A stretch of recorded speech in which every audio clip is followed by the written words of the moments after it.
Chapter 956. The things behind the door. Bang. Bang. Bang. Behind the bronze door, the slamming sounds continued incessantly, echoing throughout the vast underground hall, as though they came from an abnormally distant past. Furs clamped up and couldn't help but tremble. Unable to help it, she suppressed her voice. What could be behind the door? I've no idea. Zio honestly shook her head, subconsciously gulping. Her right hand, which had just picked up her triangular blade, had her joints protruding out as her blood vessels surfaced. Clearly, she was gripping the triangular blade tightly. Bang. Bang. Bang. The slamming sounds continued without any change in frequency. Each sound seemed to strike at Furz's and Zio's hearts, leaving their hair standing and scalps tingling. It likely won't be able to come out, right? If it could so easily come out, it wouldn't have waited until today. Furz tried to console herself with parched lips.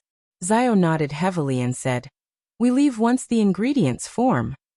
In such an environment and atmosphere, her curiosity had been completely overwhelmed by her innate fear. All right. As Furz glanced at the spots where the two ancient wraiths had been cleansed, she blamed the moon for providing undetailed information. He hadn't mentioned that there was such a strange door beneath the ancient castle. At this moment, glowing dust was landing on the ground like shattered gems, forming into two piles as they gathered together. Around them, nearly formless remnant spirituality condensed into a seemingly ethereal crystal. Accompanied by the crystals and dust were two different items. One was ring-shaped and completely transparent, as though it was a corroded ring. The other was an eye carved from crystal, with faint black gas swirling within. Upon seeing this scene, Furz suddenly realized something. An ancient wraith was a ghost-like creature with a beyonder characteristic mixed in. The cursed item would be related to a particular item while they were still alive, fusing with the characteristic and turning into a foundation to which they relied on for their existence. It was precisely because of this that different ancient wraiths had different corresponding cursed items in shape and form. However, they were essentially the same. And the dust was another type of characteristic. It was the source of most of their strength, stemming from remnant spirituality, slightly equivalent to the blood and ingredients of monsters. Bang. Bang. Bang. The entity striking behind the bronze door didn't let up at all. It kept testing Furz's and Zio's psyche. Being afraid and cautious, the duo's bodies trembled so much that they even imagined that the door was shaking slightly. Their racing hearts were in their throats. With them being able to head for the staircase at any moment, Furz finally waited until the ancient wraith's powder and cursed items took form. As she signaled to Zio to be wary, she crouched down and took out 3 square metal boxes she had prepared. After some hesitation, Furz looked up at Zio and said, "These two ancient wraiths have been waiting for each other for so long. I am thinking of separating a little of what they left behind and burying them together. In that case, I'll get a cursed item, and you'll get a pile of dust. We'll split the remaining spirituality, all right?" Zio didn't hesitate as she nodded. All right. Furz silently heaved a sigh of relief as she pursed her lips. Flipping through Lamino's travels, she slid her finger across a particular page. The 5 nails on her right hand immediately grew long and sharp, covering black patterns and symbols. This was the claw of corrosion from the sanguine. Upon seeing her palm transform, Furz grabbed at the ground, easily digging a hole and leaving behind a corrosive mark. Right on the heels of that, she placed the crystal eyeball-like cursed item and a pile of dust into the hole before filling the hole with the gravel and soil she had dug up. She lightly grazed the flattened ground with her fingernails, writing an epitaph: "Returning for you, defending for you, together forever." After doing all of this, Furz sighed when she heard the slamming behind the bronze turn louder. Bam. She jumped in fright and hurriedly placed the pile of dust, ring-shaped curse item, and remnant spirituality into the different square metal boxes. Then she put the boxes away, stood up, and slowly walked to the spiraling and cramped staircase with Zio. Bang. Bang. Bang. The slamming sounds behind the bronze door grew intense as Furz and Zio subconsciously gritted their teeth, following the staircase and rapidly heading up. They increased their speed until they began running. They ignored the possibility of falling on the staircase and tumbling down like a wheel. Finally, Furz and Zio saw sunlight. Sunlight beamed in from outside, shining upon the staircase ahead of them. It was bright, pure, and warm. At this moment, the slamming sounds from underground had come to a sudden stop without any follow-up. Furs and Zio exchanged looks, slowed down their pace, and after a few large strides, returned to the top of the abandoned ancient castle. The duo didn't say a word and directly left the area, returning to the periphery of the forest. After walking for some time, Furs calmed down and pursed her lips. It was really terrifying. Although the thing behind the bronze door didn't deal any harm to us, nor did it even show itself, I think it was more terrifying than the ancient wraiths. Compared to all my past experiences, it's far more terrifying. In those few minutes, I couldn't help but imagine all the different tragic deaths I might suffer. Each one was more terrifying than the last, but none of them were as terrifying as the slamming sounds. Zio turned her head and agreed with a nod. Yeah. I felt as though I was walking on the edge of a cliff. Furs was about to continue when she saw two streams of bright red blood flowing down Zio's nose. Zio, your nose is bleeding. Furs hurriedly warned her friend. Zio was taken aback as her pupils dilated. You too. Furs blankly reached out her hand and wiped her nose. It felt warm to the touch, wet and sticky. She was appalled as she hurriedly held her right hand in front of her and saw red blood smeared across it. It was bright and striking. A result from being overly anxious? Furs muttered in puzzlement. At this moment, through the sunlight diffusing through the forest's canopy, she realized that faint black spots were quickly growing on her wrists at a discernible pace. The black spots rapidly spread, covering her arms and the back of her hands. Furs subconsciously cried out as she hurriedly looked at Zio. She saw Zio's cheeks and neck covered with black spots. This isn't normal. Furs blurted out. Zio sensed the abnormality happening to the both of them as she recalled and said, "Do you still remember what that female wraith said? She said that the guards from before had been corrupted by the forces that seeped out from behind the bronze door. Could it be that we've been corrupted?" Furs was taken aback for a second, before she nodded heavily. It's possible. She hurriedly took out the medicine that she had prepared, handing over some of it to Zio. Then, she twisted the lid off and downed 2 bottles. However, they didn't show any signs of recovering. The black spots grew in number, turning their vision blurry. Ba-dump. Ba-dump. Before long, Furs, whose efforts to save herself were in vain, could hear her heartbeat and sense her body beginning to lose strength. Out of ideas, she quivered her lips, clenched her teeth, and turned her body around. She took a few steps to open up a distance from Zio. Then she bowed her head and chanted Mr. Fool's honorific name. In about 10 seconds, she saw dark red light appear, engulfing her like the tide. The ravings and roaring vanished, and Furs saw the familiar mottled table and the 10 high-back chairs opposite her. She then realized that her dizziness and blurred vision had vanished. There weren't any more of the strange, accentuated black spots on her spirit body. "Thank you for your help." Furs hurriedly stood up and bowed at the figure shrouded in gray fog at the end of the long bronze table. Then she heard Mr. Fool say in a calm tone, "Your spirit had been corrupted by some force. It should be fine now." Cleansed by Mr. Fool? Furs's heart stirred. Just as she wanted to make a request to Mr. Fool regarding how Zio could be saved, the scene before turned red as light soared up. After a brief pause, she found herself in the real world, back in Delaire Forest. The black spots on the back of her hands and wrists were rapidly fading and receding. The blood that kept dripping from her nose had already come to a stop. Returning to her body, she saw Zio weakly slumped on a tree. Her face was covered in black spots, making her look terrifying. The muscles on both sides of her neck were tensed up as her mind spun. A few seconds later, she walked over quickly, pressed Zio on the shoulders and rapidly said, "I have a way to save you, but you need to follow my instructions. Use ancient Hermes to say this. The fool that doesn't belong to this era." Zio could hardly turn her swollen eyelids. Looking at Furs for 2 seconds, she heavily chanted, "The fool that doesn't belong to this era. The mysterious ruler above the gray fog. The king of yellow and black who wields good luck." Just as she said that, Zio saw dark red starlight surge out from the void, sweeping over her. Indescribable roars continued for a second before vanishing from Zio's ears. She then saw herself seated in an ancient and majestic palace. She was sitting beside a mottled, bronze table. At her feet was a boundless grayish-white fog. In front of her was a lofty figure looking down upon her. This scene was both unfamiliar and familiar to her. She had once seen it in a dream, but she hadn't ever had it again after the exorcism ritual. That purification was actually useless. Zio suddenly had this thought as she stood up in deliberation, bowing at the figure enshrouded in gray fog. "You are the great king of yellow and black?" She didn't appear too surprised or alarmed, as though she had already expected it. "You can call me Mr. Fool. Have a seat." The figure with an epic aura replied calmly. Zio bowed again and sat down, confirming that she had escaped her unwell state.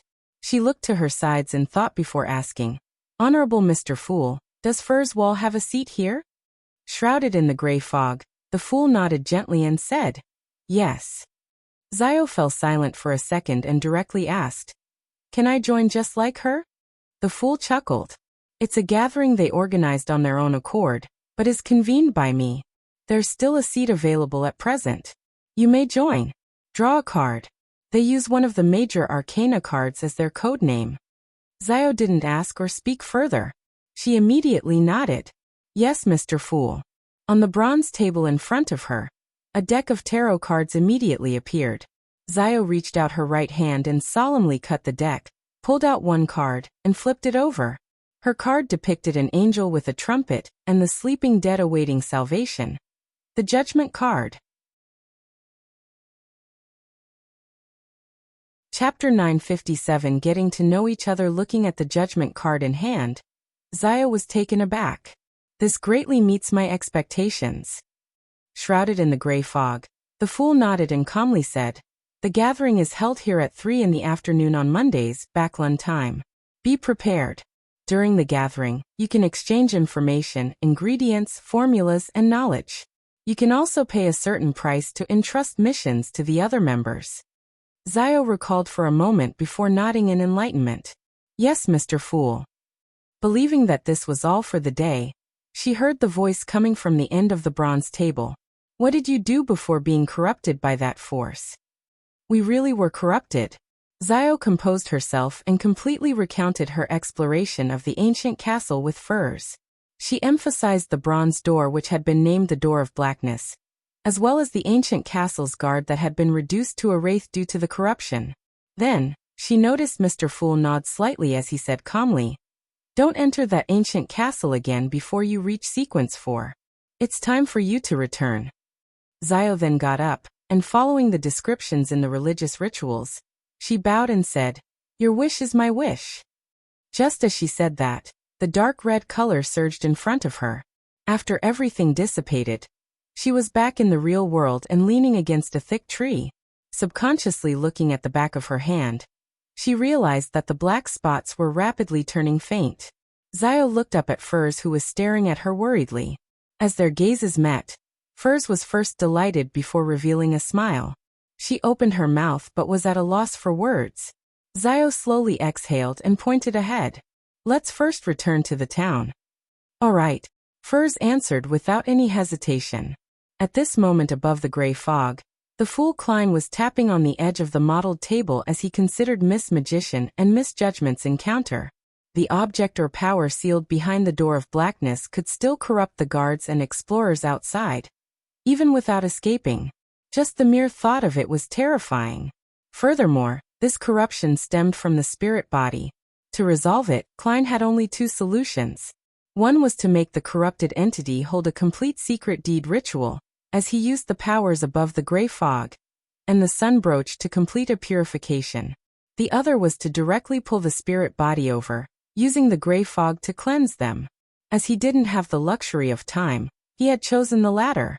What could it be? The most corruptive power belongs to the devil pathway. That place connects to the abyss? That's not impossible.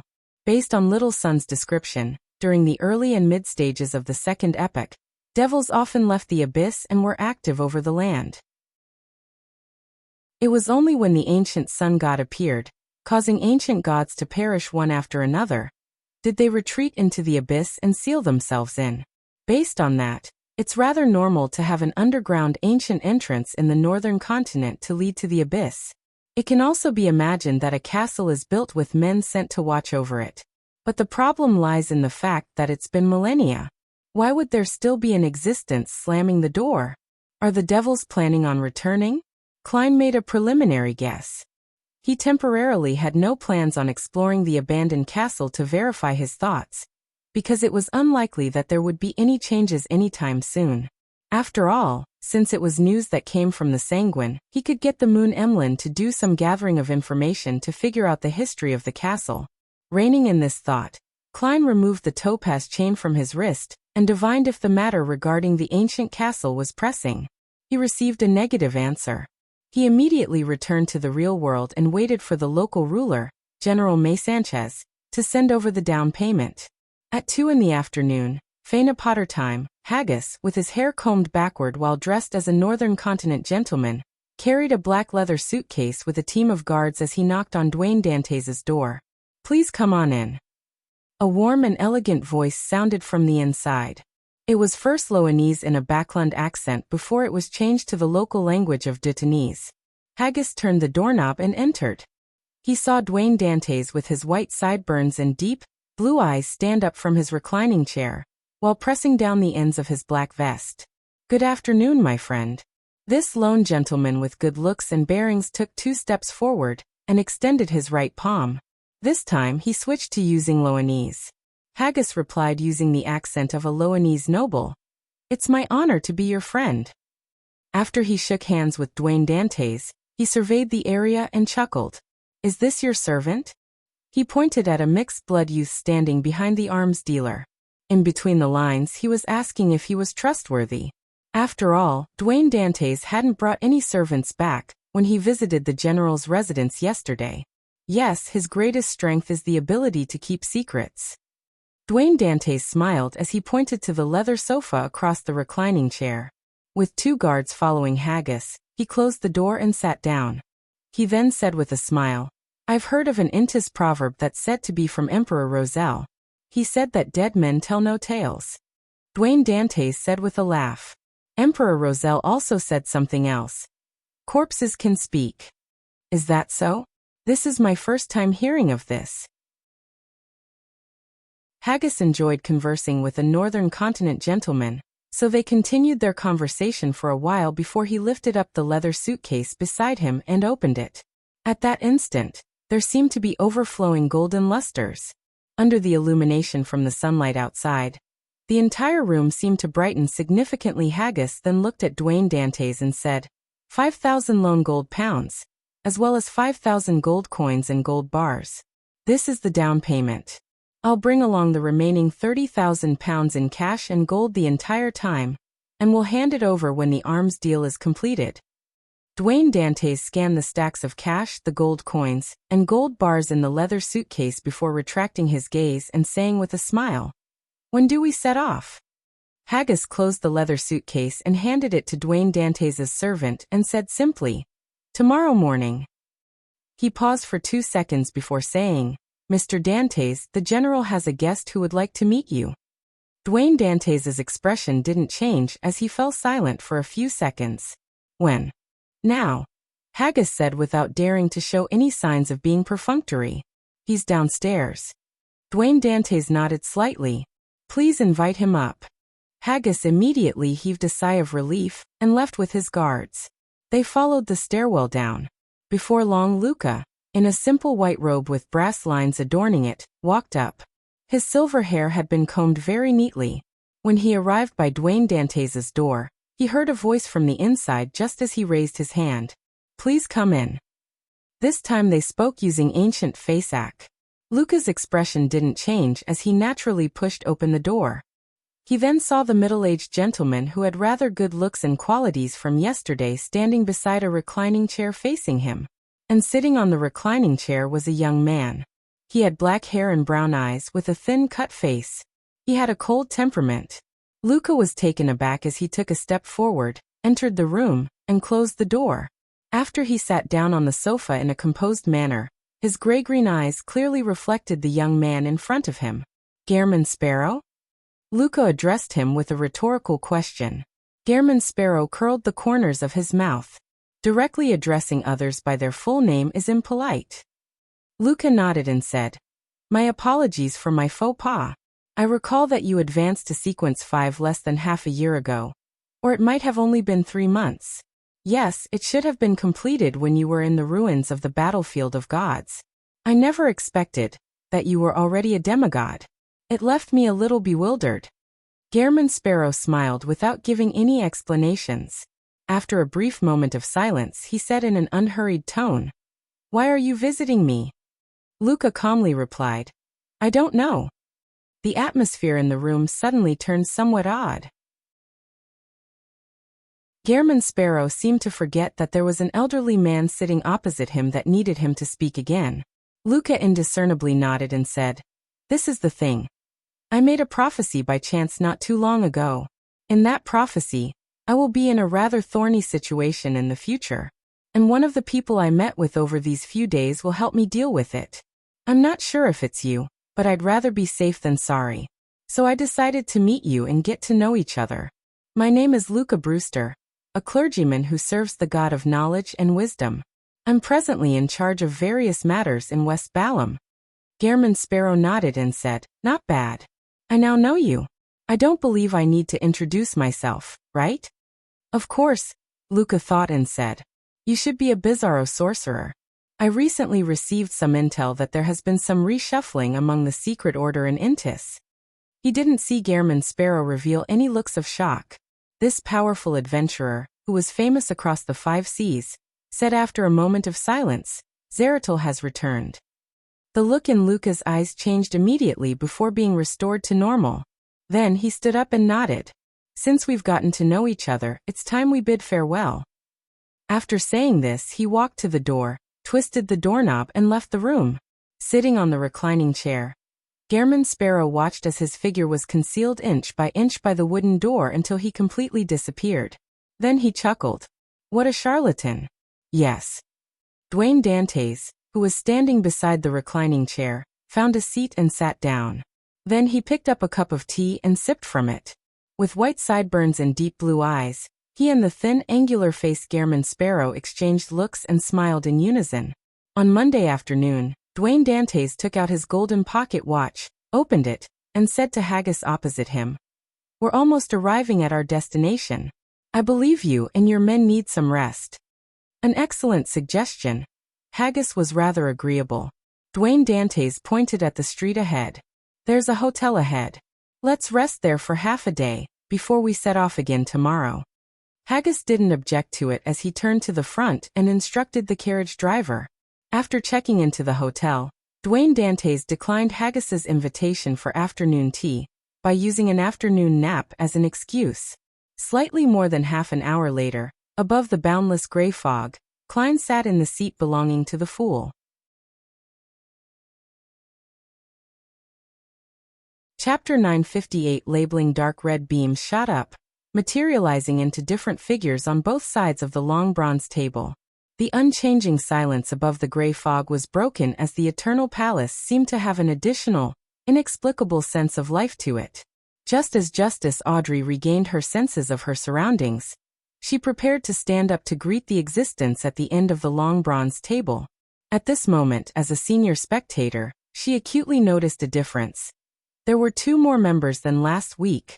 One of them was a man sitting to the right of Mr. Moon. The other was a lady sitting to the left of the hermit. Audrey first felt happy that the Tarot Club was developing and becoming stronger, but then she kept to her professional instincts and quickly began observing due to where she sat. The man opposite her was much easier to observe compared to the lady 2 seats away from her. Therefore, she placed her attention on the man. Black hair. Green eyes. He doesn't wear a coat. A vest matched with a shirt. He sits a little oddly. He's not accustomed to sitting properly. He's probably about 180 centimeters tall. He has quite a desultory temperament. He's rather tense. At one glance, Justice Audrey had read plenty of information from the rather blurry figure. She then noticed something different. The man was quickly surveying his surroundings. Such an action wasn't a problem in itself. Anyone who came to this strange and secret location would definitely subconsciously size up the other members and attempt to grasp their traits and general situation so as to calm down. But the problem was that the man was moving his gaze too quickly. His gaze had swept past the moon, the hanged man, and the other members without pausing. To Audrey, this was a very clear phenomenon. It didn't mean that the man was observing his surroundings and studying the members, but that he was finding someone. He was looking for someone he had in mind. Audrey instantly felt a little excited, as she believed that this newcomer knew one of the members present. Who could it be? She observed for another second, and realized that the man sitting diagonally opposite her had fixed his gaze on the World Gehrman Sparrow. Audrey was thrilled as though she had discovered a secret. She thought in enlightenment, the newcomer is a friend of Mr. World, or it's at least the case that they know each other in the real world. He also knows that he's a Tarot Club member. Or it could also be said that Mr. World had inducted him into the gathering. No, that's not very possible. If that were the case, the newcomer would be much more certain. He wouldn't be eagerly searching for someone he knows. He definitely would have placed his gaze on the other members for a longer period of time. Furthermore, such an action also proves that he's not a blessed of Mr. Fool. What is his relationship with Mr. World? Audrey held on to her thoughts of continuing to observe as she stood up and turned to face the seat of honor. During this process, she took the opportunity to sweep her gaze at the new member sitting beside Ma'am Hermit. She's exchanging looks with Miss Magician. Her height. Zio has finally passed the test and joined the gathering? Upon identifying her, Audrey did a curtsy towards the figure shrouded in gray fog. Good afternoon, Mr. Fool. Just as she issued the brisk greeting, she realized something. Mr. Fool is a little different from before. This great existence seemed to be more one with the entire gray fog, palace, and space. His aura was lofty and mighty, like the sea or sky. This feeling isn't something that can be described with words. Mr. Fool has taken one more step to his awakening, allowing him to retrieve more of his authority over his divine kingdom? Audrey's eyes darted around, feeling curious and delighted, as well as a little sense of pride. At this moment, the hanged man Alger and the hermit Catlia had noticed the two new members. They noticed that the lady was a little short, and was secretly exchanging signals with Miss Magician. She was both unfamiliar, but also familiar with the tarot gathering. At the very least, she was unlike the man in the white shirt and black vest. He had frantically stood up only after everyone began bowing. In addition, they sensed that the new male member took special notice of the World Gehrman Sparrow, causing them to have many guesses. These thoughts resonated in their minds, but they didn't express them. The hanged man and the hermit completed the usual first steps of the gathering with Miss Justice. As for the son Derek, he was just happy because the Tarot Club had new members again. The Moon Emlyn had mixed feelings. On the one hand, he felt a sense of superiority being more senior compared to the newcomers, but on the other hand, he had a feeling that there were just too many messiahs for the apocalypse. After some searching, the star Leonard determined that the one sitting at the bottom end of the long bronze table was Klein Moretti. This was because his physical characteristics were similar to that of Gehrman Sparrow's description. He's hiding his true identity. He doesn't relax even in such a secretive gathering, using 2 levels of disguises. I have to take note. Just as this thought flashed across his mind, Leonard saw the girl sitting to the left of Mr. Fool stand up. Then she led everyone into bowing. He was taken aback, failing to react in time. He stood out when amongst all the standing members. After a second, Leonard snapped back to his senses, and hurriedly stood up to deliver the greeting. Opposite him, Zio glanced at him, equating him to Furs to a certain extent. Furs shared the same thought. However, she had equated the man with Zio to a certain extent. This was because Zio had appeared rather unreliable when they first met. This is the star, and this is judgment. Take your seats and introduce yourself. The Fool Klein raised his right hand, and casually pointed. The name, the star, keeps making me think that it's the code name for a lady. As Leonard thought in exasperation, he focused and began labeling the members in the order of their introduction. Miss Justice. Seems like a young lady, but she might have donned 2 levels of disguise like Klein. She's rather optimistic and cheerful. Although I can't tell the details of her attire, It appears to be very classy. Mr. Hanged Man burly, restrained. He's likely to be a straightforward but rash person. Miss Magician. The way she looks at me is weird. From time to time, she will glance at Klein. I've no idea what's on her mind. She seems rather ordinary overall with nothing standing out. Mr. Sunday. He's very tall, but the way he speaks sounds like he's going through puberty. Although he's silent, he does seem rather friendly. Miss Hermita, Ma'am Hermit. She exudes a mature and staid demeanor. She's likely a very experienced beyonder. Mr. Moon. Rather young and looks a little reserved.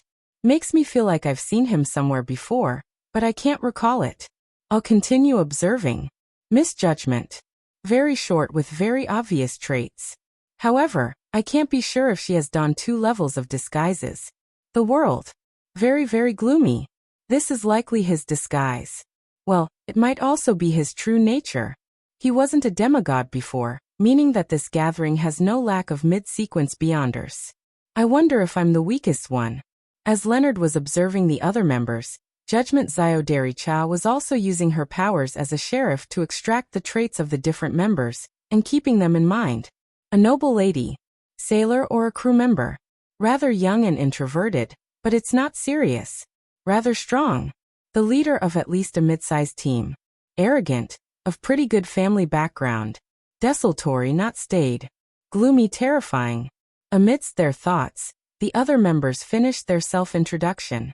The hermit Catlia looked towards the end of the long bronze table, and said with a bow, "Honorable Mr. Fool, I didn't receive any new Roselle diary pages this time." Didn't receive.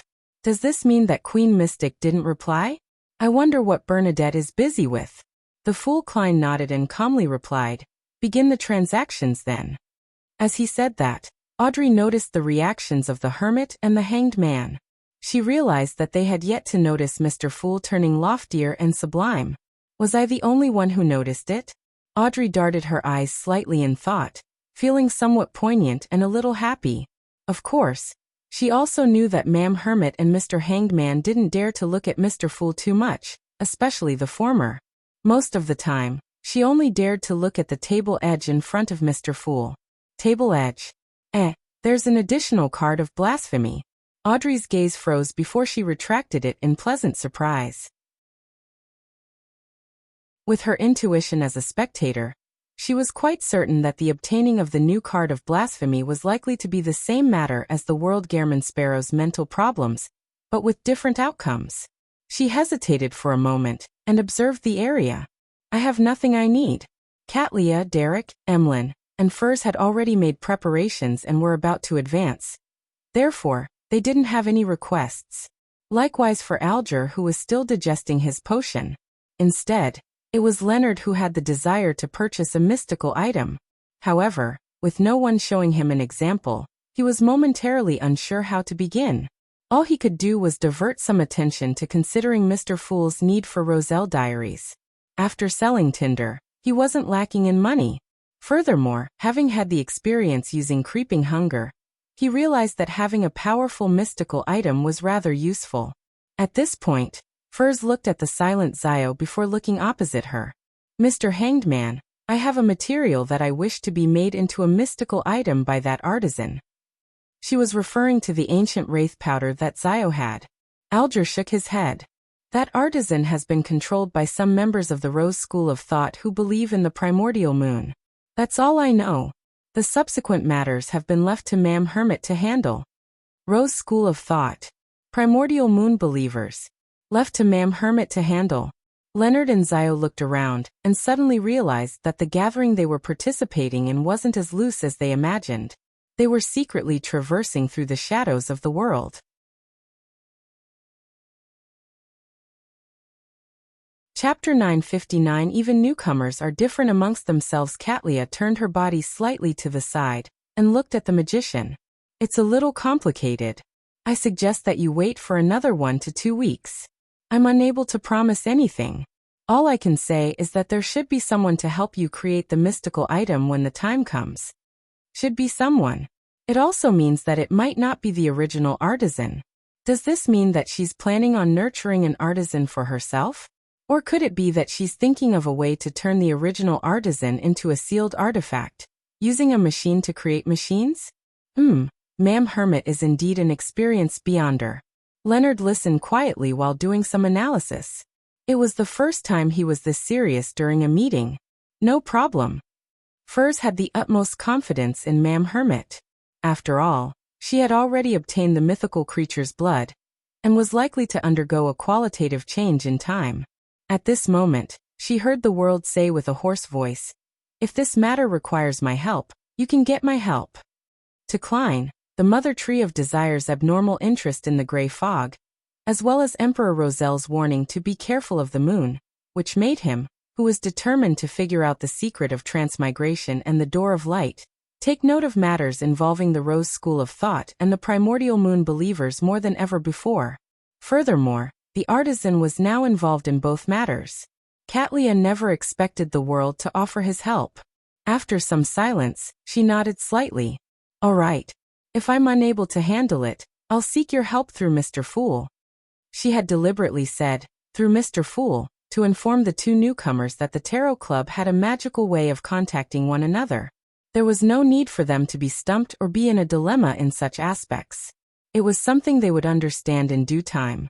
As the pirate admiral with the highest bounty across the 5 seas, and as a pirate crew leader of hundreds of subordinates, she wasn't doing this solely out of goodwill, nor was she worried that the two newcomers would affect the progress of the gathering because of excessive questions. Instead, it was a way to assert dominance in front of newcomers. Of course, unless time was of the essence, leaving Katlia no time to set up a ritual, she would in fact rather summon Gehrman Sparrow's messenger than trouble Mr. Fool. Seek help through Mr. Fool. Zio vaguely understood something and held back her urge to look at furs. Seek help through Mr. Fool? Leonard's thoughts raced quickly as he made a guess. Seeing that someone had begun, he relaxed a little and deliberated for a few seconds. Then he said, "I need a mystical item." "What kind?" Audrey answered at the perfect time to prevent an awkward atmosphere from descending upon the area. Leonard verbally showed his indecision and subconsciously replied, "I don't know." He only had such a plan, but he hadn't thought carefully into the details. He only realized that there was this possibility after being pulled into the gathering. Doesn't know. Is he an idiot?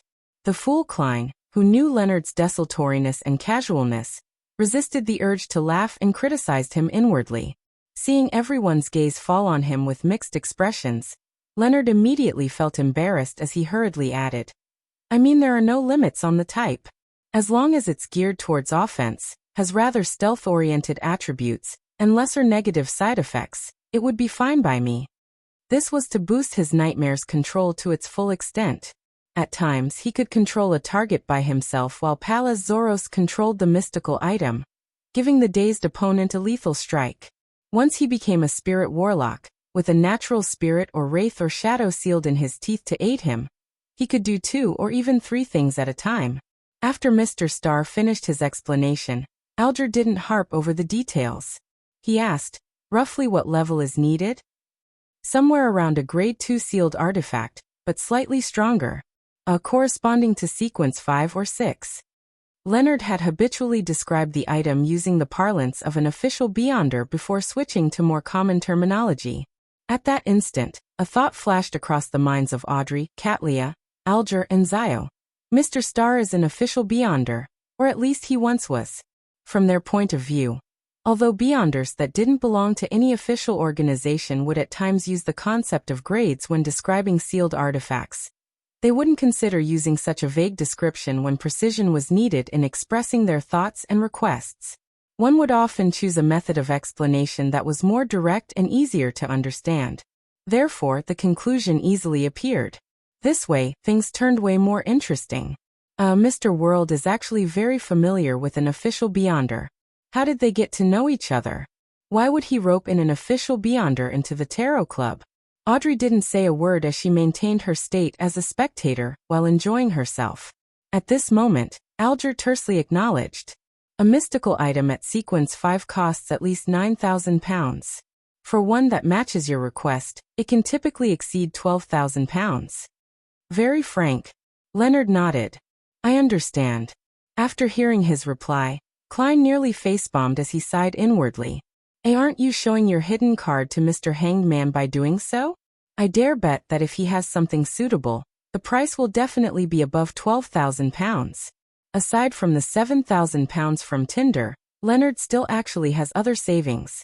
With the guidance of a grandpa from the Marauder pathway, he has likely amassed quite a bit. Otherwise, he wouldn't have been able to purchase Tinder. I get it. He's not afraid of being fleeced, because he still can purchase from the Hermits of Fate. He can compare the traits and prices from both sides. But the problem is that gathering happens once every half a year. It's totally not at the tarot gathering's pace. At this moment in time, Klein couldn't help but consider selling items to the dear poet that had repeated effects or were of little use after becoming a demigod. He then heard Mr. Hanged Man reply in a deep and calm manner, "All right. I'll keep an eye out for you." Okay. Katlia and the other members expressed their stance as well. Following that, there weren't any transactions, allowing the gathering to automatically enter the free exchange segment. Without waiting for Mr. Hanged Man to inquire, Derek raised his hand and said, "I'm already back in the City of Silver. The chief has informed me that we will begin another round of preliminary explorations of the Giant King's court shortly. Does he mean that I should make use of this time to advance to become a priest of light? Giant King's court? Explorations of the Giant King's court?" Leonard cast his gaze to the pubescent youth one seat away from him in surprise. From what he knew, the Giant King's court had already been destroyed long ago in the Second Epoch. Pallas Zoroast, as an angel, had already said that it had vanished from the rivers of time. To his surprise, the son of the Tarot Club was about to explore the area, but none of the members were astonished. Yes, not one of them. Leonard subconsciously looked at Miss Judgment, who was also a newcomer, but he realized that she was apparently aware of this and had remained rather calm. This Miss Magician has privately kept Miss Judgment up to speed. Only Leonard doesn't know anything. The fool Klein leaned into his seat and seriously analyzed himself. After he pulled Leonard above the gray fog and assigned him the star card, he had ignored him. He didn't even write to him or introduce the Tarot Club's general situation to him. Compared to women, men truly aren't meticulous with the details. Klein was just about to control the world Gehrman to explain to the star Leonard when he saw the moon Emlyn glance at the poet beside him, and say with a rather faint smile, "The Giant King's court is in the forsaken land of the gods." After saying that, he ignored Leonard's reaction, and he said to the son, "Have you obtained the ingredients to Priest of Light?" He knew that someone had only received the formula just 1 to 2 weeks ago. "Yes, I've gotten it from Mr. World," Derek answered honestly, but he didn't go into the details of the transaction. At this moment, Leonard's mind was filled with the words "forsaken land of the gods" and "Giant King's court." He had a feeling like he had walked out of a fantasy or myth.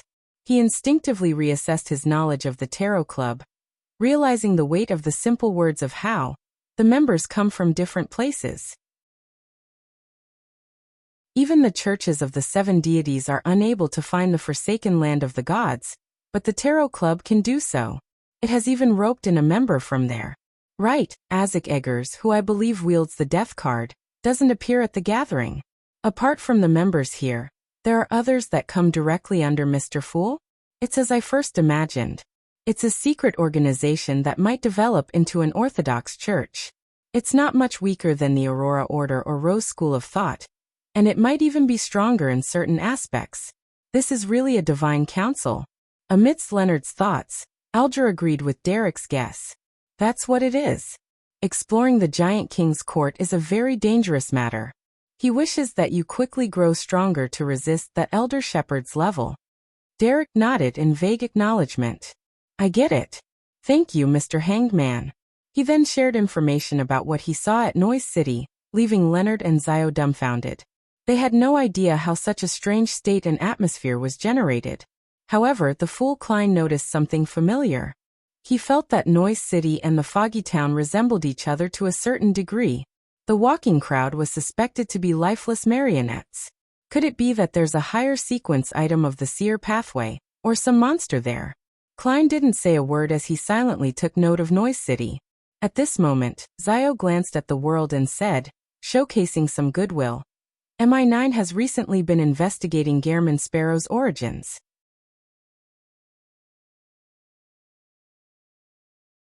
Chapter 960. The fools sigh upon hearing the name Gehrman Sparrow. All the members on both sides of the long bronze table looked at the world. No one spoke or interjected. They more or less knew that the crazy adventurer, Gehrman Sparrow, had once again done something huge, such as killing Admiral Hal Ludwell. However, Audrey didn't believe that this was the main reason why he would suffer mental problems. And the way they acted made Leonard instantly realize a fact. Everyone in the Tarot Club knew that the world was Gehrman Sparrow. Klein's disguise is really well done. However, why does he let the other members know of his identity as Gehrman Sparrow? Isn't it common sense to hide one's background at such gatherings? Amidst his puzzlement, Leonard heard the blurry-figured the world reply with a hoarse voice. What clues has MI9 obtained? Zio showed no shame in betraying MI9 as she replied frankly. They have confirmed that the identity, Gehrman Sparrow, is fabricated, and that it was sourced from Backlund. Indeed, he was previously known as Sherlock Moriarty. He became Gehrman Sparrow after leaving Backlund. However, Sherlock Moriarty isn't his real identity either. Leonard subconsciously surveyed the area and realized that, although the other members weren't surprised, they didn't seem to show any signs of realizing it. Hence, he believed that their knowledge of Klein was only at the uppermost surface. Under Klein's control, the world Gehrman Sparrow chuckled and answered Miss Judgment's information. There's no need to bother about such matters. To him, to figure out who the fake identity of Gehrman Sparrow was given to, one had to first capture Queen Mystic Bernadette, or one had to obtain news of Sharon from her. Clearly, the level of difficulty made it nearly impossible. In comparison, if they did the same as Leonard, starting off from the events in which Detective Sherlock Moriarty was involved in, there was a chance of them figuring out more. However, since MI9 had chosen the wrong direction, Klein was happy to see them take the futile route. Mr. World is unperturbed and very confident. Zio retracted her gaze and didn't continue. At this moment, Audrey deliberated and asked, Mr. World, will you be returning to Backlund in the future? Will you still use the identity of Dwayne Dantes?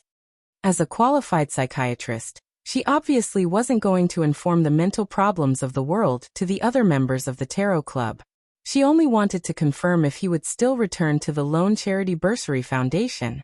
That way, she could be in closer contact to him in the real world, allowing for a better checkup. She didn't conceal the matter about Dwayne Dantes, since the original members already knew of it. As for Mr. Star, he was clearly familiar with Mr. World. As for Zio, she had first to inform her ahead of time. Upon hearing Miss Justice's words, Leonard nearly couldn't believe his ears as he felt a little confused. Klein Moretti is equivalent to Dwayne Dantes? I've once asked Dwayne Dantes to his face about Klein Moretti. No, it's impossible. Dwayne Dantes is an undying creature who has lived since the fourth epoch. The way he acted is sufficient proof. Old Man said the same too. At that moment, Leonard was unable to control his tumultuous emotions. He instinctively rejected the fact that Miss Justice had conveyed. If what appeared here was his astral projection, he felt that his expressions would be rather obvious, oscillating between red and white. Opposite Leonard, Zio looked up as well, looking at Mr. World with puzzlement. He's Dwayne Dantes? Dwayne Dantes is Gehrman Sparrow? I even accepted his butler's mission. I even protected him before. I even pitied him. He can squash me to death with one hand. Zio then turned her head and glared at Furs. I don't dare to say too much about Mr. World. I could only briefly mention a little. Furs turned her eyes away in guilt as she mumbled silently. Alger and Katlia figured out something from the duo's reactions. Miss Magician and Miss Judgment knew each other in the real world. Miss Judgment had once interacted with Dwayne Dantes before, but she didn't know that he was Gehrman Sparrow. As a senior spectator, Audrey noticed the abnormalities of the Star and Judgment without a doubt. Immediately, she understood that she had made too many assumptions. Audrey, you need to reflect on this, she said to herself in embarrassment, and attempted to make up for it before Mr. World spoke. Dwayne Dantes is a public identity. At times, it will be Mr. World, and at other times, it will be the other blessed of Mr. Fool. So that's how it is. Makes sense. Leonard's mind stirred as he instantly accepted Miss Justice's explanation and figured out many different matters. The Dwayne Dantes that appeared during the period before the breaching of St. Samuel Cathedral's Chinese Gate was likely Klein. The periods before and after that was the other blessed of Mr. Fool. That death consul? Indeed, he's an undying creature who lived since the fourth epoch. Old man's old friend. Yes, it might be other blessed I'm not aware of, but their levels definitely aren't too low. Other blessed. Does that mean Klein is also considered Mr. Fool's blessed? It's no wonder Mr. Fool said that he comes here and participates in the gathering, but the experiences are different from mine.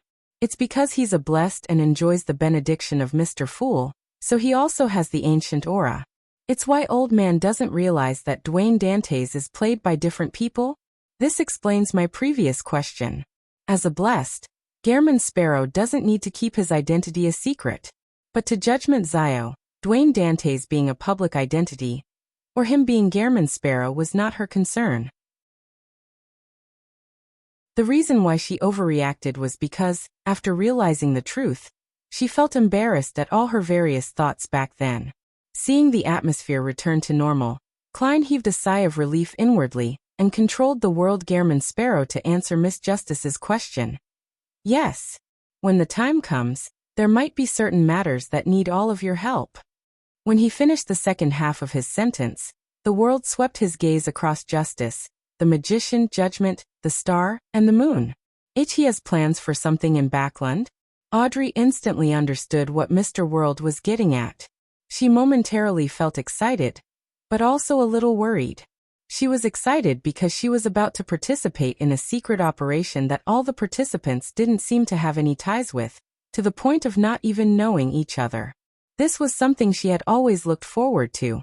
Her worries stemmed from whether the operation would have any threat to Backland's safety, or if it would bring harm to the innocent. As for danger to herself, she wasn't too worried. She believed that Mr. World would arrange for the mission to be held in the outskirts of the city, provide key information, or cause serious misdirection to the target, without needing any direct participation or fighting. Emlyn was the second person to read between the lines, and this was a result of his innate aversion towards troublesome matters. Will it be troublesome? He thought with a frown without saying a word. While the other members came to a realization, Alger took a deep look at the world Gairman Sparrow and said, I recently received news that the traitor of the Church of Evernight, Archbishop in Sanguil, was killed in West Balam. Before that, he had already become a demigod. As for the sealed artifact, 0-08, which he had stolen, it's unknown whose hands it's in. The only thing that can be certain is that the battlefield was cleared by the Church of Evernight. The Hanged Man is very updated on the news. It's only been a few days. The church should have kept this strictly confidential. However, there might have been other factions arriving at the square that day. Leonard was taken aback for a moment, but he didn't provide more information. This was the first time Audrey and company were learning about the news. They could only determine that the matter was rather important from the words, Archbishop, 0-08, and demigod. But since it had nothing to do with them, and there wasn't any stimulus, they weren't too intrigued. As for Catlia, as she had a deep impression and understanding of Grade O sealed artifacts, she planned on seeking out information on this via Queen Mystic and the Moses Ascetic Order after she returned to the real world. Amidst a brief silence, the Fool Klein suddenly extended his hand and rapped the table's surface. He felt that he needed to warn all the members. In the coming years, the waves of the times would come flooding in. Upon hearing that, all the members straightened their backs, or made them even straighter before turning to the seat of honor at the long bronze table. Even the newly joined Leonard and Zio were no exception. It was almost instinctive. Then they heard the profound and lofty figure chuckle amidst the gray fog. The times have changed as a result. The times have changed because of this? In Sanguil's matter is key to something? Although it involves a Grade O sealed artifact. Alger, who had shared the news, never expected Mr. Fool to place so much emphasis on it. He was momentarily unsure what to make out of it. Leonard, who had participated in the matter regarding in Sanguil, felt the same. He knew how important and terrifying the Grade O sealed artifact was. But he never expected that what happened that day would change the times. While Audrey and company wore blank looks, they focused fully. Even Derek couldn't help but take on an attentive posture. The fool Klein surveyed the area and said with a laugh and sigh, "Adam is one step closer to being divine."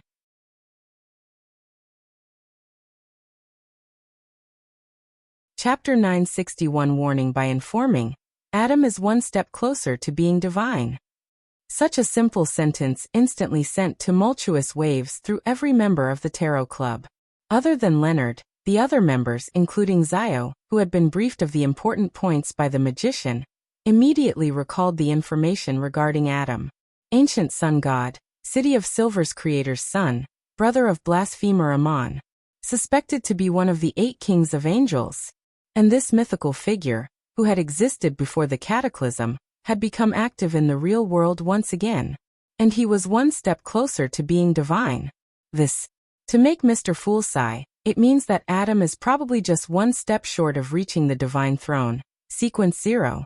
There's a chance that he might make that step at any moment. Alger subconsciously came to a conclusion as he hurriedly clasped his hands and couldn't help but have thoughts run through his mind. A sequence, O true God, is about to be born.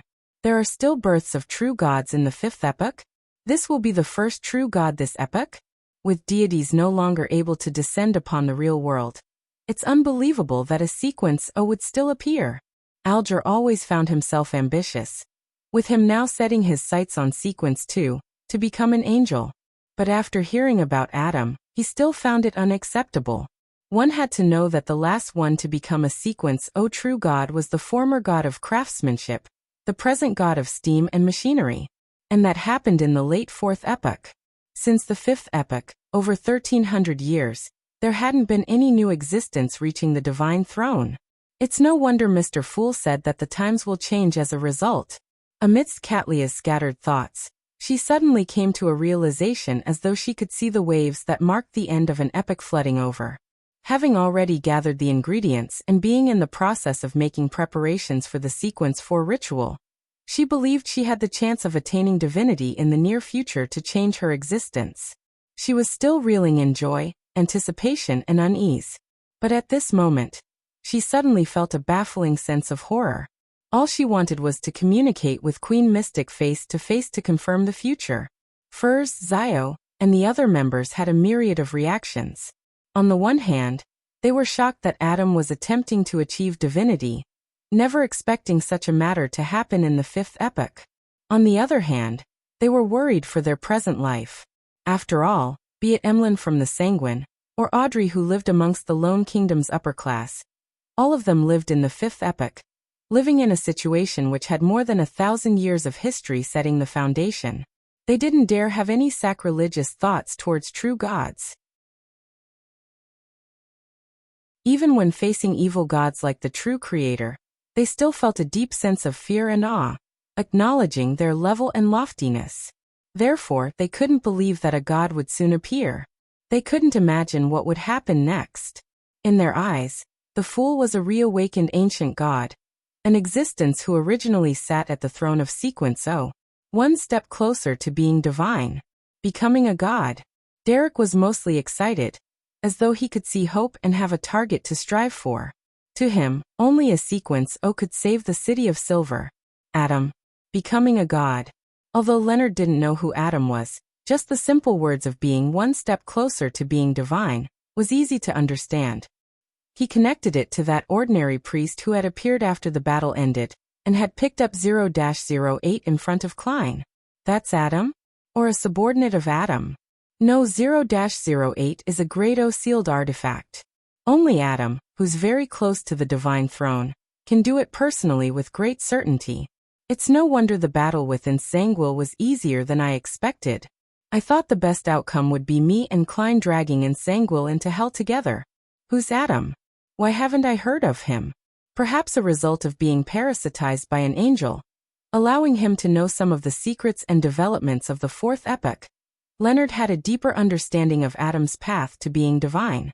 The impact he felt wasn't too great, with most of his feelings puzzlement and curiosity over Adam's true identity. And at this moment, the Fool didn't speak again or give further explanations. It was as though he was simply warning the members to make preparations for the change of the times. Amidst the confusion and wandering thoughts, the world Gehrman Sparrow glanced at the star Leonard and simply said, "Adam is the son of the ancient sun god, blasphemer Amon's brother." Leonard immediately jumped in fright and failed to control his expression. He had a deep impression of Amon, and he had a deep trauma for Amon because of Old Man's descriptions. And Adam was Amon's brother, so it was very possible that the level of horror was likely the same between the two brothers. The world ignored the star's reaction and continued. It can be confirmed now that Adam is one of the 8 kings of angels, titled Angel of Imagination. He is ranked on par with Angel of Time Amon. The reason for him targeting Ensanguil is to obtain 0-08 to make up any shortfalls for his path to being divine. And his plan succeeded. Angel of Imagination. Adam is a king of angels from the spectator pathway? Audrey instantly connected this to the Dragon King Anquelt's title, Dragon of Imagination. And she had long known that mind dragons represented the spectator pathway. As for Leonard, another comprehension obstacle appeared before him. He had been stumped by the concept of a king of angels, but he was too embarrassed to ask. He had planned on seeking Old Man's help when he awakened. Alger pondered over Gehrman Sparrow's words as his expression turned slightly odd. He probed. "You seem to have witnessed the matter?" Just as he said that, all of them heard a familiar, hoarse laughter. After Gehrman Sparrow finished laughing, he looked at the star and said as though it was nothing, "The murder of Ensanguil was committed by me and my partner." Catlia's mind instantly went blank. She could accept that Gehrman Sparrow could easily finish off Admiral Hell, but she couldn't imagine that he would one day kill a real Sequence 4 demigod. Catlia quickly calmed down because, with a king of angels involved in the battle, it was possible that a Sequence 5 could kill off a heavily injured demigod due to various coincidences. Furthermore, he had a partner. Audrey read confidence from the world's tone. She couldn't help but ask out of curiosity, "Mr. World, have you already become a demigod?" The world didn't give a direct answer as he chuckled. "In the future, all of you can entrust matters involving demigods to me." Every member present figured out the meaning in between the lines. He had become a genuine Sequence 4 demigod. Furthermore, he was the kind who had the ability to kill peers at his level. At that instant, Catlia became abnormally calm. She tried hard to recall everything that she had seen and heard regarding Gehrman Sparrow. She was very certain that he was only a Sequence 6 before the visit to the ruins of the battlefield of gods. He relied on the glove to match a Sequence 5. As for Gehrman Sparrow's search for mermaids without hunting any of them, it implied that it was a requirement of a ritual. This meant that he had indeed advanced to Sequence 5 back then. His various performances after that proved this point. Today, it had only been about 3 months since Gehrman Sparrow stepped into the ruins of the battlefield of the gods, but he had already advanced to Sequence 4, becoming a demigod existence. This overturned Catlia's understanding of the world. She wasn't too old, with her age being less than 30. But to reach Sequence 5 and gain the title of Admiral of Stars, it took her about 7 to 8 years. It was only in the past 1 or 2 years did she have the confidence to attempt to breach the gate to become a demigod. With her starting to make preparations, she believed she was already far ahead of the pack. Mr. World is impressive. He became a demigod so quickly. Derek sincerely felt joy. His idolization for Mr. World grew more intense as he hoped that he could be like him, becoming a demigod at the fastest speed possible. Audrey was both alarmed and delighted. Following that, she gained an understanding towards the abnormality in Gehrman Sparrow's mental state. From the looks of it, his low spirits, gloomy, and depressed feelings happened after he became a demigod. These are the negative effects accumulated from potions. It's just like how I nearly lost control when I became a psychiatrist. Also, after becoming a Sequence 4 and gaining godhood, he could naturally penetrate more of reality. He then realized that he had been sleeping for a very long time. His family had passed away, making him lose his goals. How pitiful. With his warm nature, he must have had deep feelings for his family and friends. However, I'm so envious. Does being Mr. Fool's Bless make one advance so quickly? I also wish to become a demigod early. Mr. Fool's mention that the times have changed as a result leaves me fretting. While Emlyn and the other members were still in shock, Alger, who also shared the same feelings and felt deep envy and jealousy towards Gairman Sparrow, had other thoughts. As Mr. Fool's blessed, Gairman Sparrow's embroilment with this King of Angels and 0-08 matter clearly isn't an accident. On the contrary, it might be more reasonable that it's a mutual plan between Angel of Imagination Adam and Mr. Fool. That will explain it. Two mythical figures that existed before the cataclysm. One is awakening, and the other is making an advancement, the two secretly coming together. Amidst his thoughts, Alger had another idea. Since Adam had obtained 0-08 and opened the door to the divine throne, what about Mr. Fool? What benefit did he get in this matter? Subconsciously, Alger turned his body and slightly bowed his head to look at the seat of honor. He didn't dare look directly, and could only look through the corner of his eye.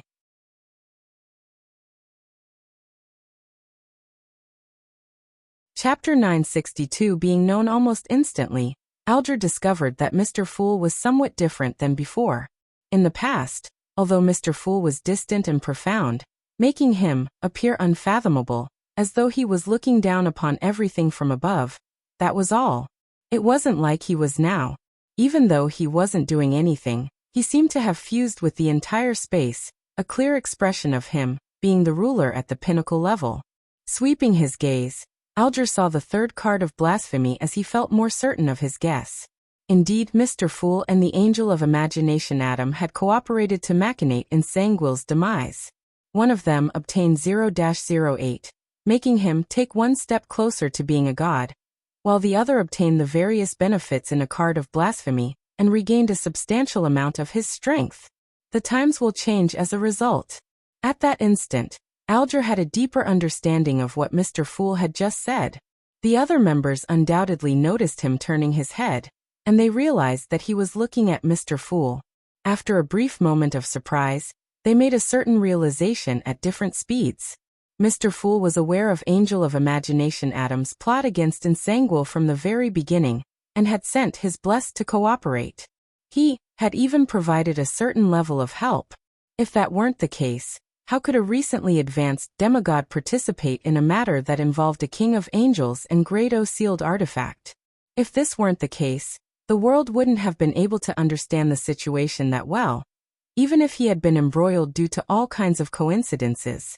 The obtaining of the card of blasphemy, Mr. World's advancement, Ensanguil's death, the meeting of Angel of Imagination Adam's goal, these all happened in 1 week. This means that the relationship between them is tightly intertwined. My previous intuition was right. The obtaining of a new card of blasphemy, and the appearance of an abnormality in Mr. World's mental state were the different outcomes of the same matter. Audrey nodded very slightly as she confirmed her theory. Leonard was increasingly convinced that Ensanguil's matter was more complicated than he had imagined. Apart from King of Angels Adam, there were likely other important figures of similar levels appearing back then. Otherwise, Amon's brother, the son of the ancient sun god, had no need to seek out Mr. Fool's help. After all, no matter how powerful or terrifying 0-08 was, it was incapable of comparing with the blasphemer as described by Old Man, as Adam and Amon were likely on par with each other. The evil spirit that Klein pulled into the underworld probably isn't simple. It's definitely not something that being from the hunter pathway would be enough to describe it with. Klein's participation in the matter regarding Ensanguil isn't solely for revenge, but is also due to Mr. Fool's orders. As Leonard sighed, he didn't generate any negative feelings. Instead, he was secretly relieved. From his point of view, this was a very ordinary situation. Mr. Fool's agreement in convening such a gathering to establish a corresponding organization, while hosting it as a deity, was definitely not because he solely wished to make the area more lively or being done out of goodwill. He definitely had his goals and needs that he wished blessed like Klein or members like him could complete. Therefore, seeking revenge on Ensanguil and accepting Mr. Fool's mission wasn't in conflict. The latter didn't reduce the former's meaning and importance. As for why he was relieved, it was because Leonard believed that Mr. Fool's clear expression of his goals had made it better than having everything chaotic and unknown. He didn't need to guess or wait with trepidation. He originally had intense wariness for Pallas Zoros precisely because he wasn't sure of his true motives. At this moment, the fool Klein didn't say a word. He didn't confirm or deny the members' guesses and theories. Controlling the world, he made him continue. Adam might have established a very secretive organization, and it has been secretly steering the development of the times. Many important figures you might never have expected are members of this organization. They would machinate one matter after another. Also, after leaving this place, do not say or write down Adam's name, including his title. Try not to think about such matters because he has the trait of any mention of it will be known. The more you know about him, the more he might know about you. This is somewhat similar to 0-08. After hearing Mr. World's description, Audrey instantly recalled learning of the mysterious organization from Mr. Fool. The Twilight Hermit Order. This made her quickly come up with a corresponding theory. The King of Angels Adam was the leader of the Twilight Hermit Order. The Angel of Imagination was a member of the Spectator Pathway. Likewise for 0-08. Therefore, any mention of it will be known, was a beyonder power of this pathway at higher sequences. Likewise for the more you know of it, the more it knows of you. Impressive. But won't this be rather noisy? Audrey momentarily looked forward to it with envy while also feeling worried and puzzled. Any mention of it will be known. So the organization behind the assassination of Duke Negan, the one backer behind Kalangos, was established by King of Angels Adam. Alger was first somewhat enlightened before his expression fell. He began to suspect that the primitive island that he had previously explored was related to this secret organization. This was because Kalangos had once ventured deep into it and discovered several items. Furthermore, the final disappearance of the island had resembled the powers of the Dragon of Imagination, as described by the sun. Putting the two together, Alger couldn't help but come up with such a theory as he made a deeper realization that Mr. Fool's cooperation with the Angel of Imagination had started when he and Gehrman Sparrow stepped into that primitive island. He was more convinced that it was the truth because after the existence in that island's ruin awakened, the only thing that happened was a sigh. He and Gehrman Sparrow weren't stopped from leaving. So that's how it is. The way important figures set up their ploys are truly well concealed. I didn't notice it at all back then. The games between gods are truly complicated. Perhaps only Sequence 1 Beyonders, or even King of Angels, are qualified to participate.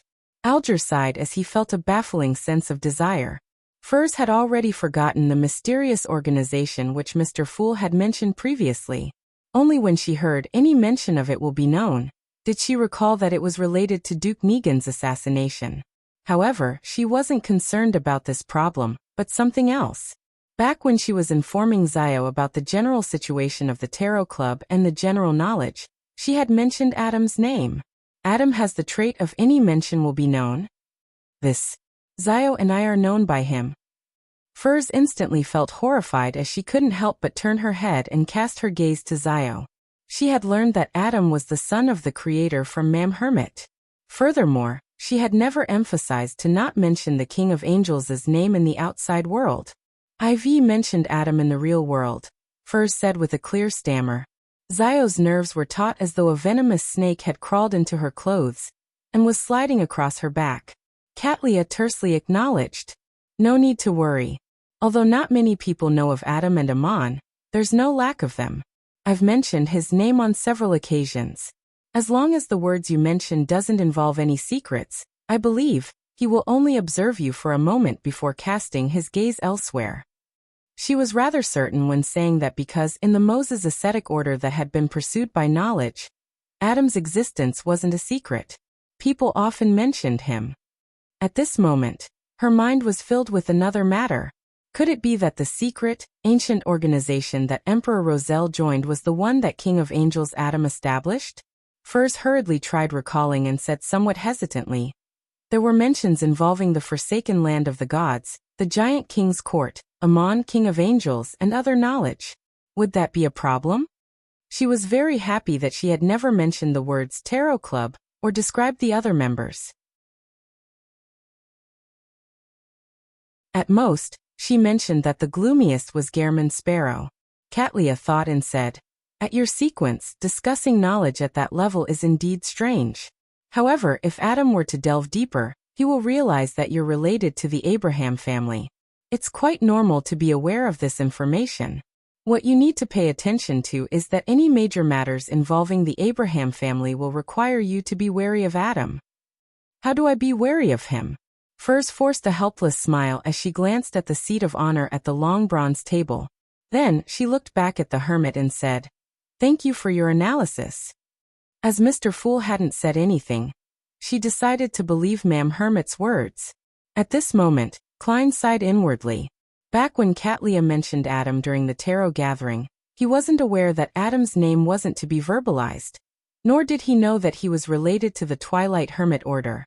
It was only when he entered Grozel's travels and learned from ascetic Snowman about Adam being the angel of imagination that he grasped this point and came up with the theory. After seeing Mr. Door's warning from Emperor Rozel's diary and gained preliminary confirmation, he ultimately lacked the opportunity to warn the various members. Furthermore, the way the Archbishop of the Church of Steam casually mentioned Adam's name made him believe that many people in the real world knew of Adam, and that it wasn't taboo. Furthermore, Adam might not be his full name. He wasn't in a rush to guide the conversation towards this, but he was waiting for an opportunity. Any mention of it will be known? The organization established by Adam is really impressive. Is this the target our tarot club is aiming at? As Emlyn reflected over it poignantly, he gained a clear picture of the tarot club. He had previously been figuring out a category for the tarot club. He realized that it wasn't like an Orthodox church, and it was unlike the other secret organizations. Apart from being a Messiah alliance, there wasn't anything too special. It muddled his analysis. And today, he finally confirmed that the early development of the Tarot Club could match Adam's organization. Knowing 0-08's trait, Leonard wasn't surprised that Adam had a similar trait. He was more concerned about the organization with many important figures participating, as well as the Abraham family which Ma'am Hermit had mentioned. He had once heard Pallas Zoros mention. This family's standing in the fourth epoch was very high.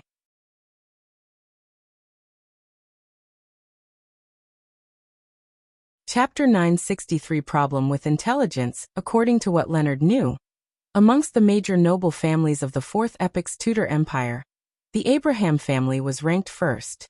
It was even stronger than the Amon family, who had the blasphemer. Of course, he couldn't be certain if the Amon family didn't have any members, that it was all filled with the Son of God's avatars. Miss Magician is actually an important member of the Abraham family. Everyone here isn't to be trifled with. Is this what's called a gathering of protagonists? Leonard first sighed before he made a self-deprecating comment. Derek didn't say a word, nor did he make any connections. He seriously listened to Mr. World's description, as well as the conversation between the two ladies, the magician and the hermit, before keeping them to heart. To him, the other members were in the outside world. Regardless of what happened, it had little to do with him or the City of Silver. Only matters regarding the King of Angels was something to be concerned about. After all, be it the Angel of Fate Ouroboros, the Dark Angel Sasver and Red Angel Medici, they had left traces around the City of Silver. As for the Angel of Time, Amon, he had personally visited it before, bringing about inexplicable horror.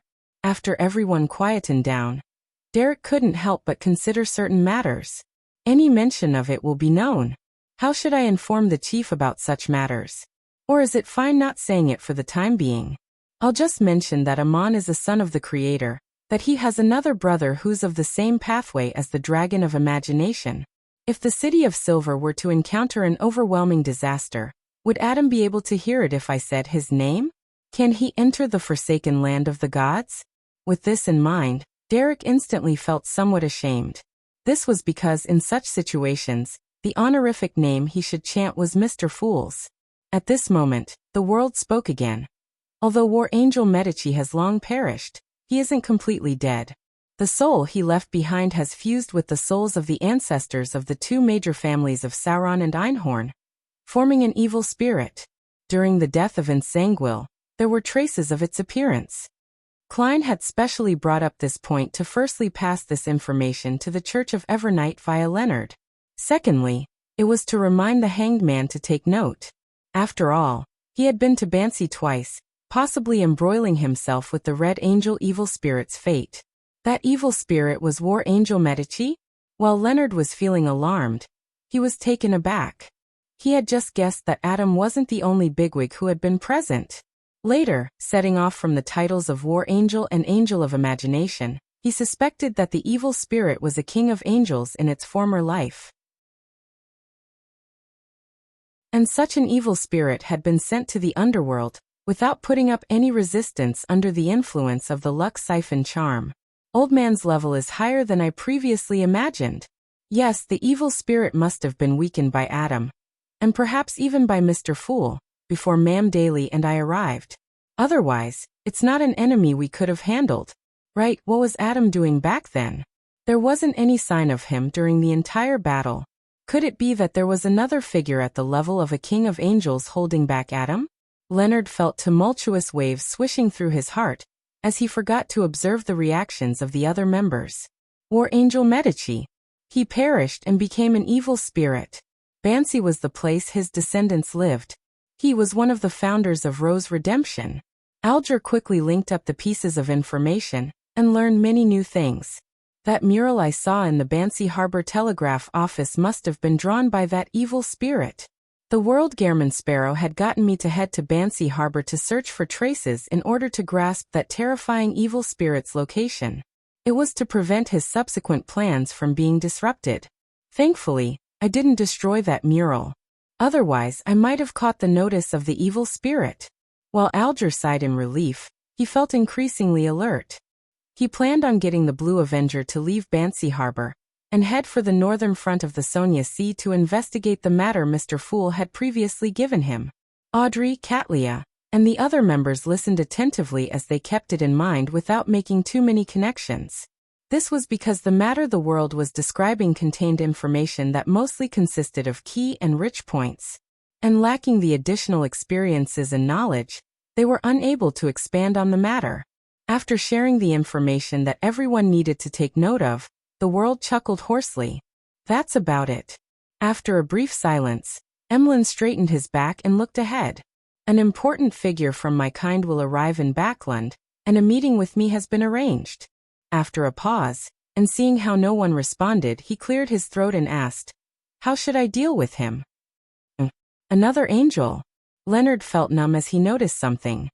Mr. Moon had mentioned the concept of his kind, and he had red eyes. Leonard was taken aback as he thought to himself, he's a sanguine? Sanguine. Don't tell me he's Emlyn White from the Harvest Church? He had been close to Klein's identity as a detective. Leonard couldn't help but look at the Moon's side profile and figure a few more times. The more Leonard looked at him, the more familiar he appeared. He was almost certain. Without any doubts, Emlyn noticed the star sizing him up, just as Audrey was surprised and excited to confirm that Mr. Star had suddenly realized he knew Mr. Moon. Did I say something wrong?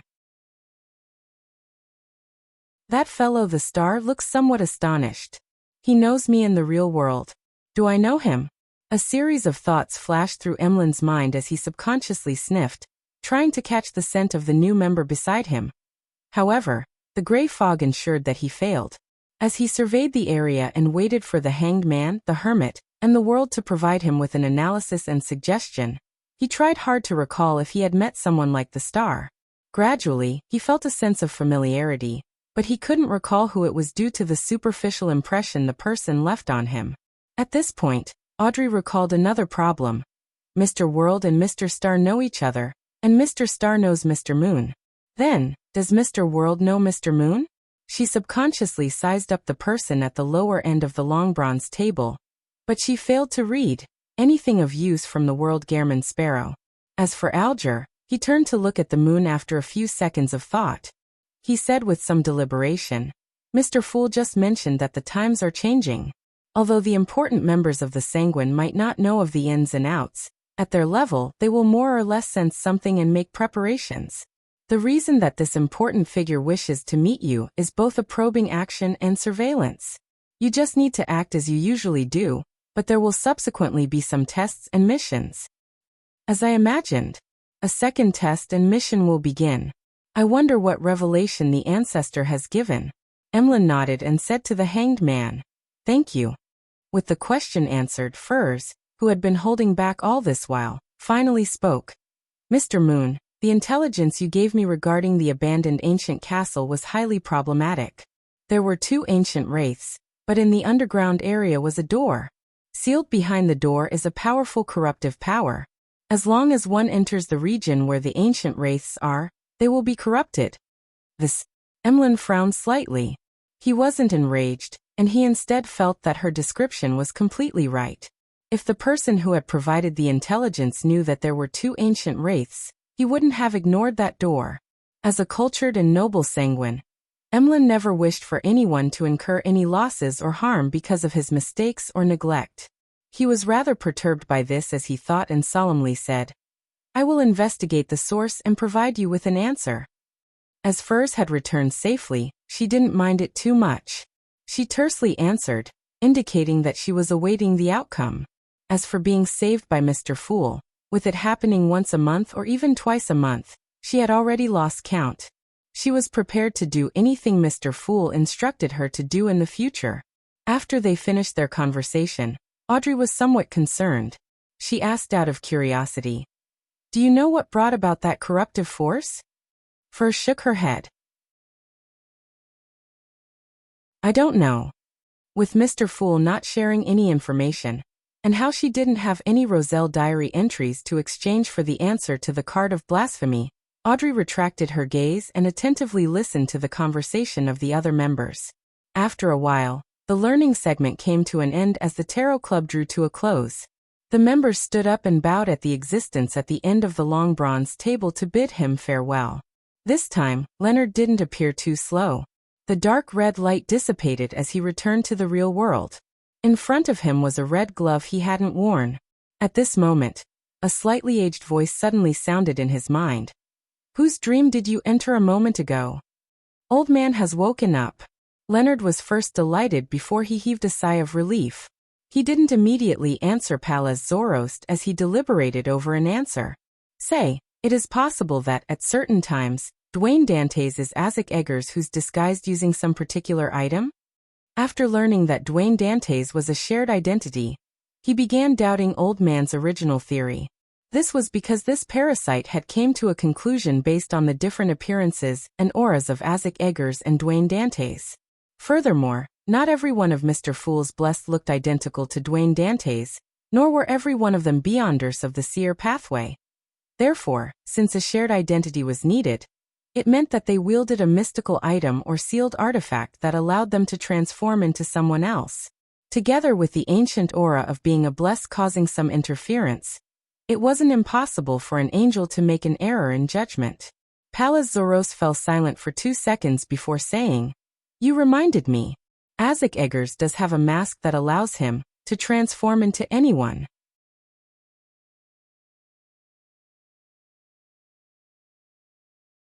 Chapter 964 Medici's cause of death as expected. After confirming his hypothesis, Leonard didn't harp on the matter as he returned to the topic at hand. "Old man, didn't you ask whose dream I entered?" "Yes, on the day we sought revenge against Ensanguil, Amon's brother and a king of angels appeared." In his mind, the slightly aged voice didn't immediately reply. After a few seconds, there was a sigh. "It's just as I expected. Matters related to 0-08 will often attract Adam. Thankfully, I chose to sleep ahead of time." Leonard didn't have the time to ponder over Pallas Zoroast's words as he instinctively cried out, "Old man, why you said his name?"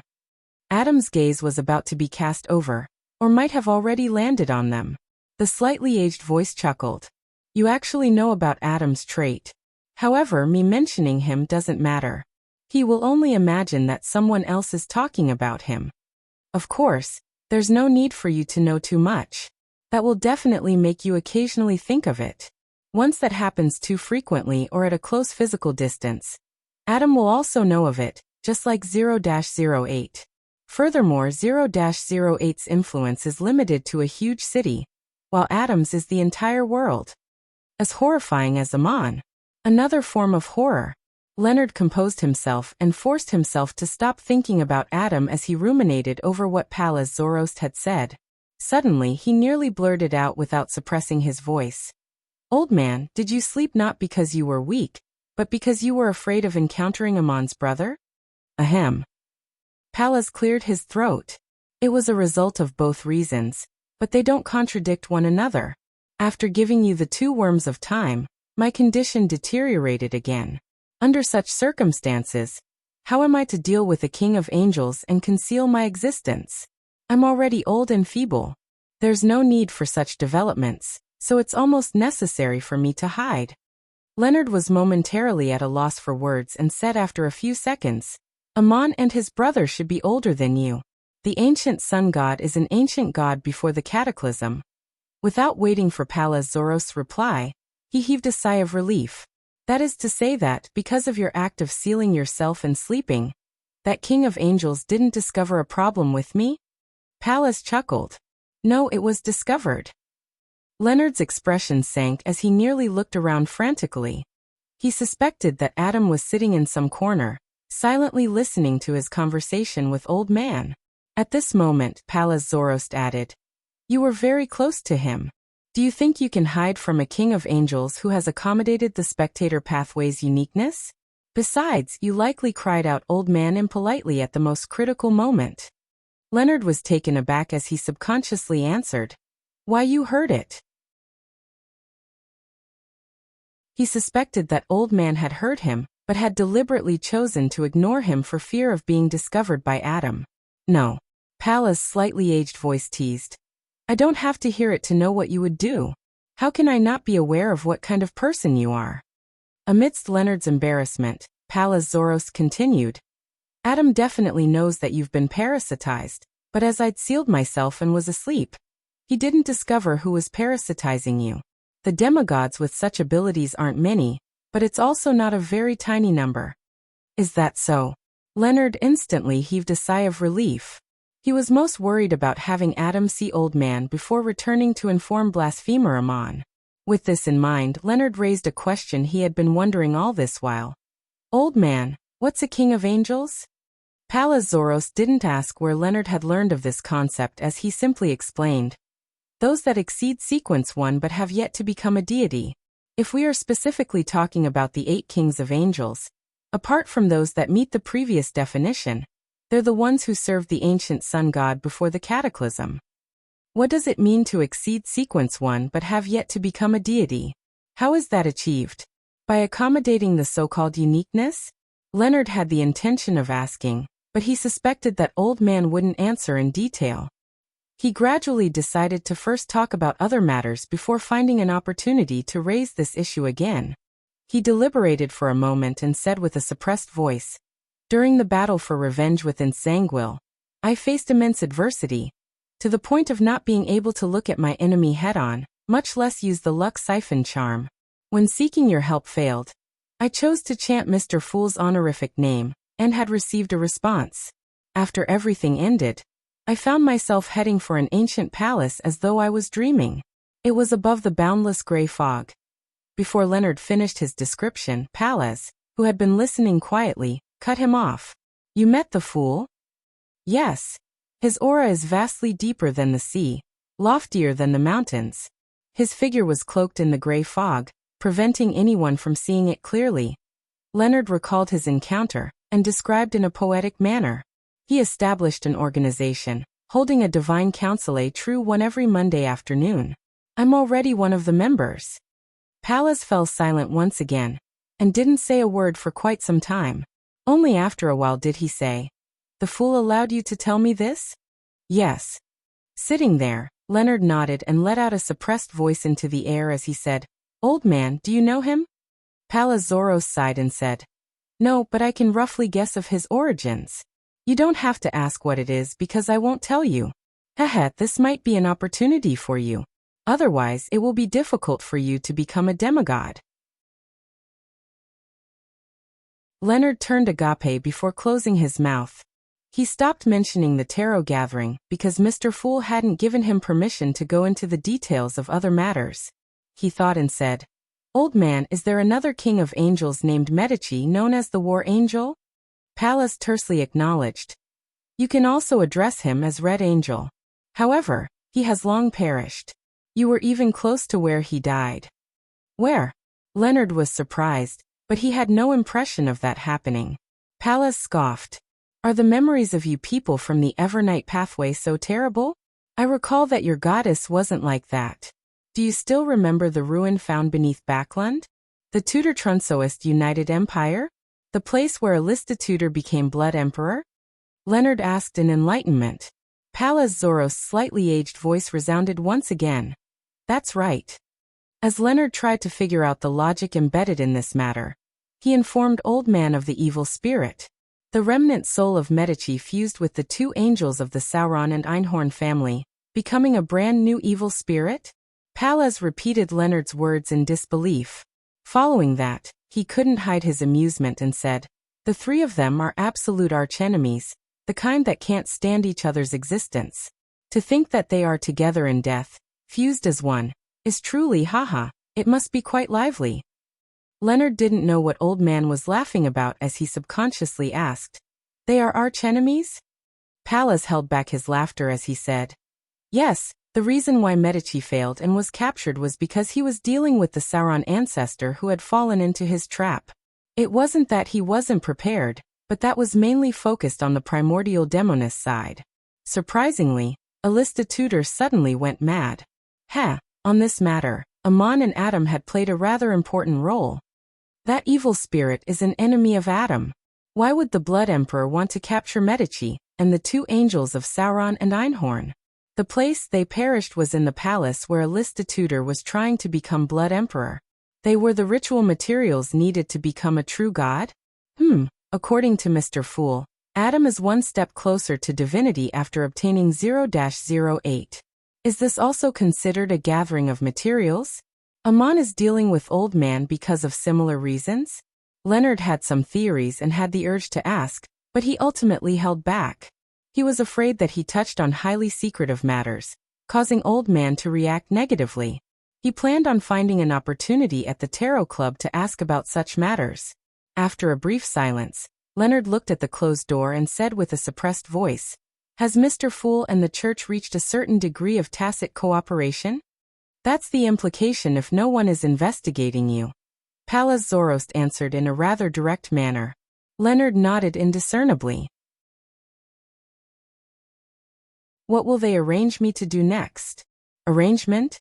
Reward you for the services rendered, and allow you to advance to Sequence 5 after you finish digesting the potion. Then you will be allocated a Red Gloves team, and you'll be sent to complete missions. Otherwise, they might send you to a large diocese like Backlund to be a deacon in charge of certain matters, Pallas said without much concern. Back to Backlund. Klein seems to be planning something in Backlund. Leonard's thoughts were suddenly liberated. He didn't converse with Old Man again as he slumped against the wall and cradled his head with his hands, sitting rather leisurely. Late at night, in the border town of East and West Balam, outside a row of warehouses, dressed in a formal suit, Dwayne Dantes, with his white sideburns, was holding a gold-inlaid cane. After exchanging signals and countersigns with the officer on duty, he watched as the officer opened the door to the warehouse and heard him say in a relaxed manner, "It's everything inside. Check the goods and move it yourself. Also, pay me the remaining amount before leaving." Dwayne Dantes nodded slightly and weighed the suitcase in hand. And it was £5,000 in cash entirely from May Sanchez's down payment.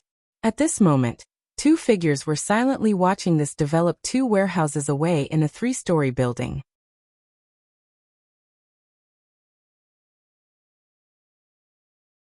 Chapter 965 Brief crisis on the top floor of a small building. A black-haired, brown-eyed man donning dark-colored clothes was looking down at the arms deal not far away. This man who looked about 28 couldn't help but say, "He actually got May Sanchez? Oh, holy Lord of Storms, Alfred, if I had known it would turn out this way, we might as well have done the mission ourselves. Even if all the expenses are deducted, we should still earn at least £20,000. The man beside him was a young man in a black trench coat. He looked about 24, and had a head of resplendent blonde hair, and blue eyes that resembled a lake. He had pretty good looks. Being addressed as Alfred, he shook his head and said, "No, that would be too noticeable." May Sanchez's allegiance has always been unclear. Before figuring out his take on matters, rashly discussing an arms deal with him is extremely dangerous. Dwayne Dantes is able to earn £20,000 because he dares to take the risk. The black-haired and brown-eyed man immediately scoffed. To think that Alfred Hall, who has led a few dozen men to assault a battalion with over 1,000 troops, would claim that he doesn't dare take risks. Alfred shot a glance at him and said, "Pagani, this isn't the same thing. That happened because I was confident of wiping out their command center. And once there's a lack of leadership, 1,000 scattered troops might not be as formidable as 1,000 pigs. In addition, the transaction this time is solely a test. It's to establish communications, and to set up a channel. If it's done by us, who are we to seek out the next time? And the subsequent ones? If we keep at it, we will ultimately expose ourselves. Once that happens, it will be a diplomatic matter. Furthermore, with the deals deepening and broadening, who knows if this would incur the notice of the demigods of other factions? That would spell danger." "Haha," Pagani said with a smile. "How can demigods be that free to pay notice to such small-scale arm deals? Every faction has a limited number of demigods. There are too many matters awaiting them." "I know. I'm only raising an example," Alfred replied in a staid manner. Pagani didn't harp on the matter, and turned his gaze back to Dwayne Dantes, who stood outside the warehouse. "This gentleman is said to be very generous. He donated stocks worth more than £10,000 to the Church of Evernight shortly after he arrived in Backland. Is this the early-stage investments that you often speak of? Also, he seems to be working at the same charity foundation with your sister. TSK, such men are very welcome with the young ladies. He's good-looking and has an outstanding demeanor. He's smart, experienced, and has the artifice. He has seen all kinds of women, and he's at the age to settle down." "Alfred, you have to warn Audrey that a playboy will always be one, and that one's moral character is a flaw that can never be corrected. You can't let the most dazzling jewel of Backland be taken by this fellow." Alfred turned his head to glare at Pagani. "There's no need for you to show any concern about such matters. Audrey isn't a young and clueless lady. Her knowledge of the world is far more mature than you imagine. Besides, my father and mother are in Backland. They have the ability to prevent any nasty things from happening." Upon saying that, Alfred looked at the nearby arms warehouse and paused. May Sanchez actually sent Haggis. "I'll go greet him." "This isn't the best time to meet, right?" Just as Pagani was about to say a word, Alfred had already turned to walk down the stairs. Klein, in the form of Dwayne Dantes, didn't bring any servants. He held his golden-laid cane and stood with May Sanchez's representative, Haggis, outside the warehouse. They watched as crates of munitions were carried out and loaded onto carriages. At this moment, he half turned his body upon sensing something and looked elsewhere. The person that was reflected in his eyes was a young man wearing a trench coat without a hat. His blonde hair was combed into a slick back, and his blue eyes looked like a lake under a bright clear sky. He was tall with a good build. His every move exuded an indescribable sense of dignity. Even without any troops surrounding him, the authority he wielded was obvious. "Alfred!" Haggis noticed the man as well when he cried out in delighted surprise. "Alfred! Miss Justice's second elder brother. This feeling resembles that of the arbiter pathway." Klein raised his right hand and took off his top hat to press it against his chest as a form of greeting. After Alfred Hall greeted Haggis, he turned to look at Dwayne Dantes. "Your character is widely spread across Backland. Even I've heard of you, despite being in East Balam." "Character? A character at making arms deals?" Klein lampooned as he chuckled. "I'm only doing things that I believe need to be done." Alfred nodded. "I believe there's no need for any self-introductions. Haggis should have mentioned me to you." "Yes, Colonel Hall," Klein replied with a smile.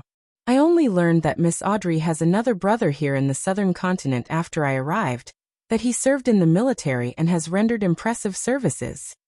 Alfred cast his gaze on Dwayne Dantes's face and changed the topic.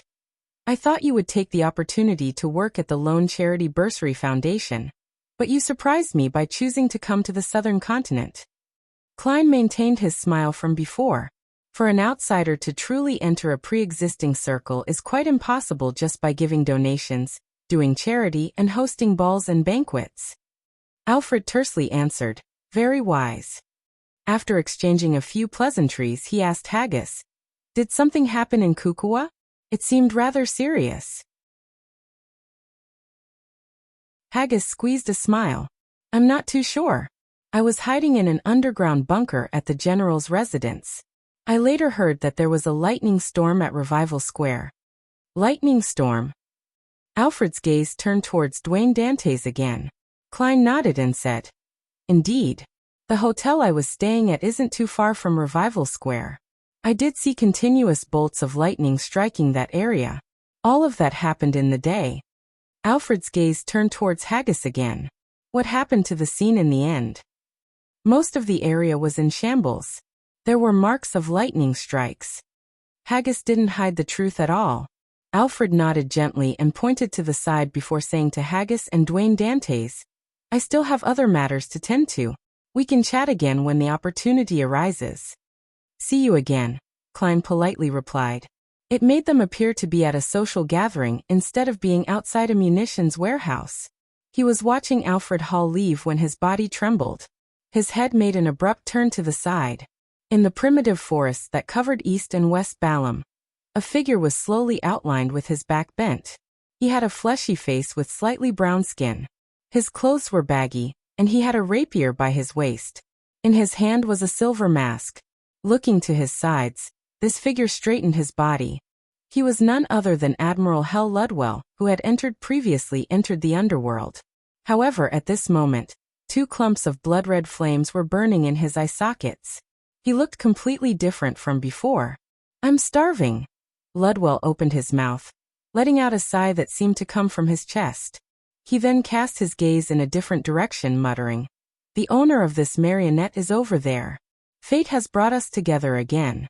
He has a hunter pathway item on him. It's perfect for replenishing myself. Just as he said that, a bloody mouth appeared on the left cheek of Ludwell's face. It opened and closed as it said, Medici, what we need to deal with first is our survival. After this marionette loses its connection to its owner, it's no different from the dead. The remnant spirit will quickly return to the underworld, and not be able to maintain the body. And without the underworld inside him, we will inevitably be weakened until we dissipate. Yes, the most pressing matter now is to find another gatekeeper. Another mouth appeared on Ludwell's right cheek. Red Angel Medici immediately scoffed. Sauron Einhorn, were the 2 of you women in the past? Your nature as angels has been left in the dumps because of you. That fellow was able to resist 0-08's arrangements several times, implying that he's definitely not simple. With a chance to lock onto him, how can we give it up?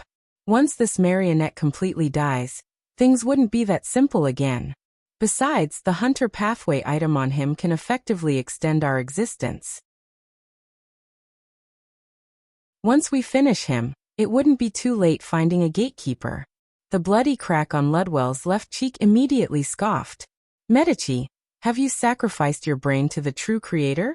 That fellow has clearly advanced. In our current condition, defeating a Bizarro sorcerer isn't difficult, but killing him is nearly impossible. Medici wasn't frustrated, and instead he laughed deeply. This isn't something unresolvable. As long as you allow me to chant my lord's honorific name, helpers will immediately arrive. A gatekeeper might even be automatically brought here. The mouth on Ludwell's right cheek immediately opened and closed. Sauron, let's work together to stop him and search for a gatekeeper. All right.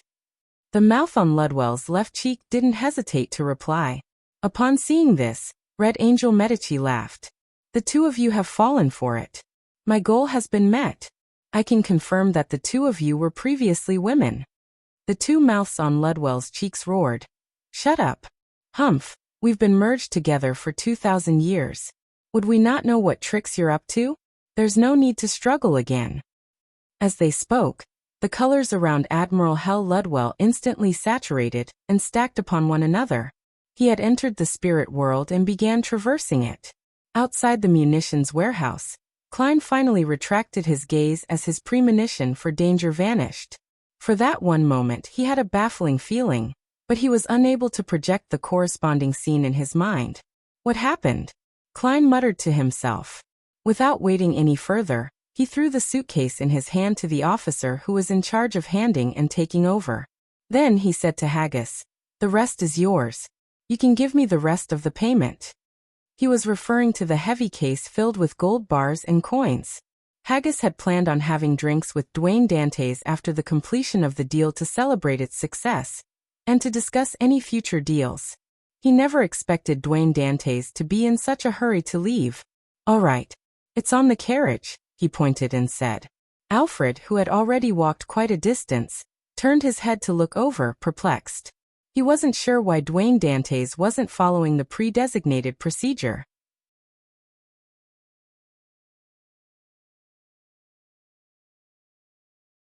Chapter 966 Train. Seeing Alfred look over, Klein returned with a smile and nodded gently. "I suddenly sensed some danger." With that said, he calmly turned around and headed for the carriage which Haggis had pointed out. "Danger?" Alfred repeated the word softly as he warily surveyed his surroundings, but failed to find anything odd. He slowed down his pace, constantly taking note of his surroundings before returning to the nearby three-story building with out-of-the-ordinary vigilance. Pagani glanced at the heavy expression wearing Alfred and asked, feeling somewhat puzzled, "What happened?" He was quite a distance from the arms deal, so he hadn't heard their conversation. Alfred walked to the window and looked down at the convoy that was prepared to leave after loading the munitions.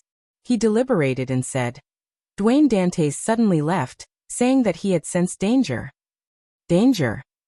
Pagani didn't dismiss it as he warily looked around. He didn't notice anything amiss even when May Sanchez's men left the region and vanished into the darkness.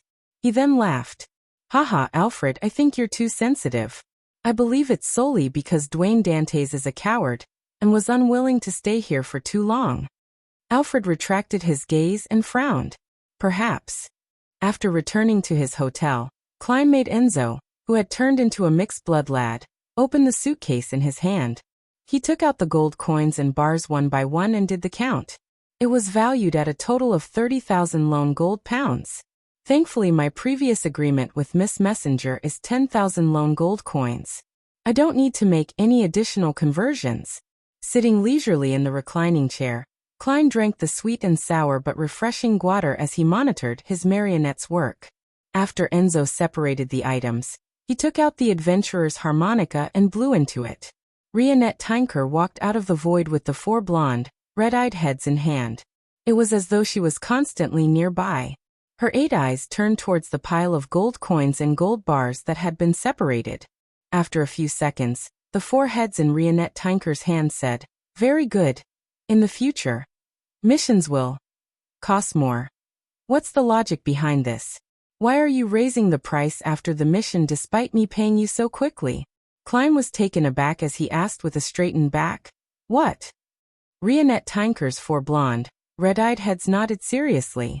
"Mission price depends on your ability to earn money. I never expected that." Klein turned agape, but he was unable to retort. After all, such matters were solely decided by the helper. Furthermore, with him advancing to sequence 4 and becoming a demigod, the missions that he needed her help with in the future was likely to increase in difficulty and danger. It was seemingly reasonable to increase the price. After Rionette Tinker swallowed the gold coins and vanished from the room, Klein reined in his thoughts and began doing calculations regarding his current wealth. "My expenses have been quite significant recently. I'm left with 17,275 pounds in cash and 65 gold coins. This pile of gold bars is worth 25,000 pounds. That makes for a total of more than 40,000 pounds. It's not something to dismiss in all of the Lone Kingdom. I can already buy a manor and some land for farming. Arms dealing sure is profitable." Rionette Tinker needed gold coins, so whatever was left were gold bars. Standing up and sending the gold bars above the gray fog, Klein walked to the window and cast his gaze to the north. With the matter coming to a close, he was poised to return to Backlund. Looking at the horizon, Klein suddenly sighed silently. Backlund. North Borough, Backlund University of Technology. Audrey was touring the campus with a few staff members of the Lone Charity Bursary Foundation. She was dressed in a simple light green dress. By her waist was a white, unadorned leather belt. Her blonde hair had a veiled hat with ribbon flowers that showed off her playful side. She didn't wear any other accessories other than a silver bangle on her left wrist. She looked no different from a female student that came from a family that could only be considered middle class. Over the past few days, she had been to public primary schools that bordered East Borough, and she had visited the technical schools in the area around Backlund Bridge. She already knew the appropriate clothes needed for the occasion, not treating charity work as another social scene. Her green, limpid eyes darted around slightly as she wore a faint smile as she observed the students that came and went. Backlund University of Technology had recently sent out its acceptance letters, and it was matriculation day for the new class of students. Matriculation should have happened in late August or early September, but as a newly restructured university, Backlund University of Technology's entrance examinations were later than the other universities. That also delayed the results, which also meant that students that applied to the school had also participated in the examinations of other universities or might have already been accepted. Therefore, they had brought forward the registration work to confirm the matriculated numbers before deciding how many more students needed to be accepted. Due to this, Audrey and the Lone Charity Bursary Foundation's staff came to help the first batch of approved applicants to complete their matriculation procedure. Wherever she could see, she discovered that the students on campus wore a beaming expression, and every action they made exuded obvious confidence. Their words and actions had an indescribable vigor, one that seemed to have immense hope for the future that allowed them to see light. And this feeling was completely different from the few public primary schools that Audrey had experienced in the past. The students there were either boorish and noisy or silent and gloomy.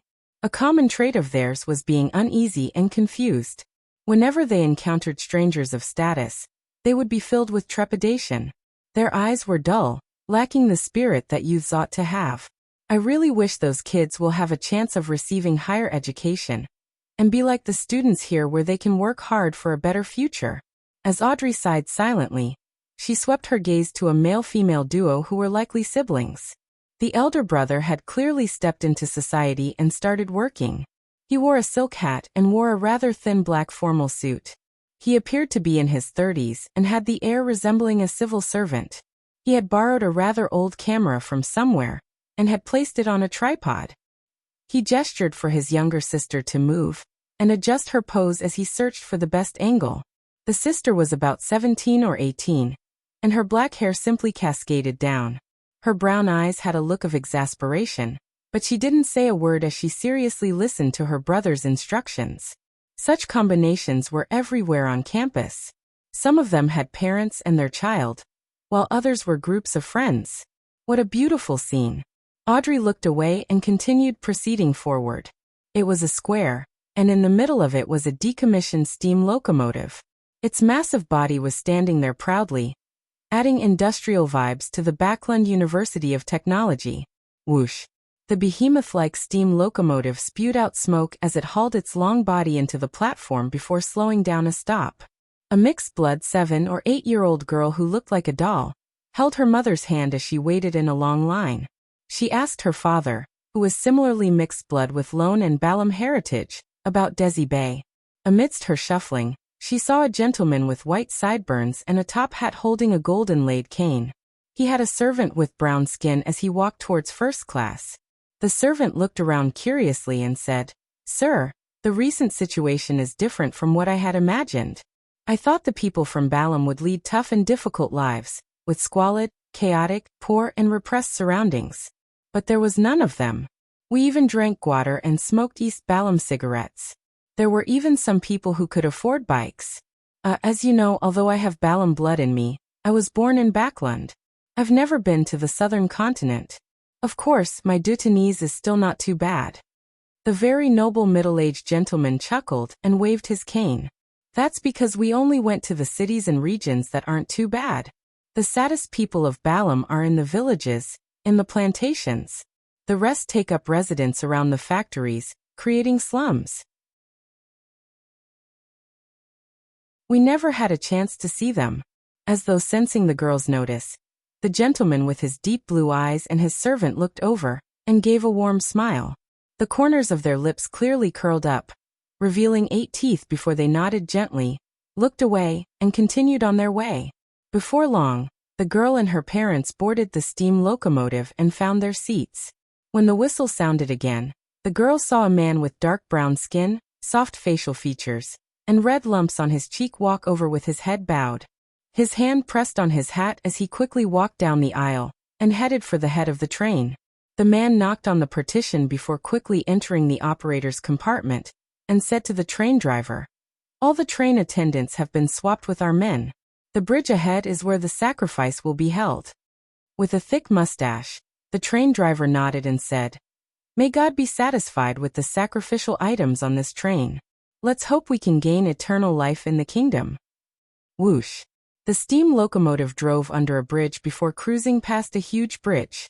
After a long trip, it finally arrived at its destination, the pier. The doll-like, mixed-blood girl was somewhat sleepy and was no longer as lively as before. Under her parents' lead, she followed the crowd and inched towards the door. There were a few attendants at the door who were helping some of the passengers remove their luggage. When the girl and her parents walked past, these attendants curled the corners of their lips and revealed 8 teeth, showcasing a warm smile. After the girl jumped onto the platform, she looked back at them subconsciously. She saw figures standing outside the door discussing something. Among them was the train conductor, as well as the man with the lumps on his cheek. A second later, these people turned their heads over and curled the corners of their lips, revealing 8 teeth. The girl retracted her gaze and skipped along as she left the platform with her parents.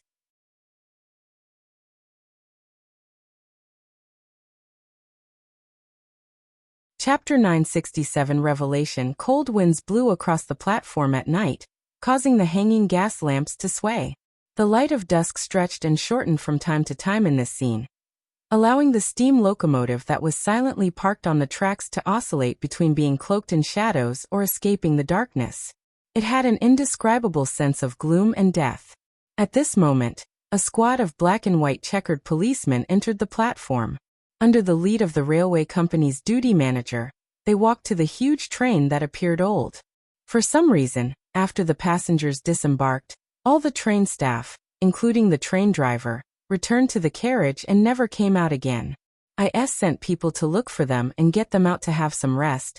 But they quickly ran out looking like that had been inflicted with a disease. All they could do was hysterically shout, "They're all dead. They're all dead." The railway duty manager in a blue coat held a lamp, walking as he briefed the police about the situation. From his stammering and trembling body, the police could easily tell the extreme horror in him. It was as though a sudden tap on his shoulder would literally cause him to jump and abandon everything to rush for the exit. His emotions infected the police. All of them held their hands to their waists as they pressed onto their holsters. Tap, tap, tap. The leather shoes hitting the solid, hard ground left reverberating echoes. The police followed the duty manager and warily entered the front carriage. Inside the carriage, there were 2 people sitting in each row. They were distributed to the left and right, and they stood away from the windows.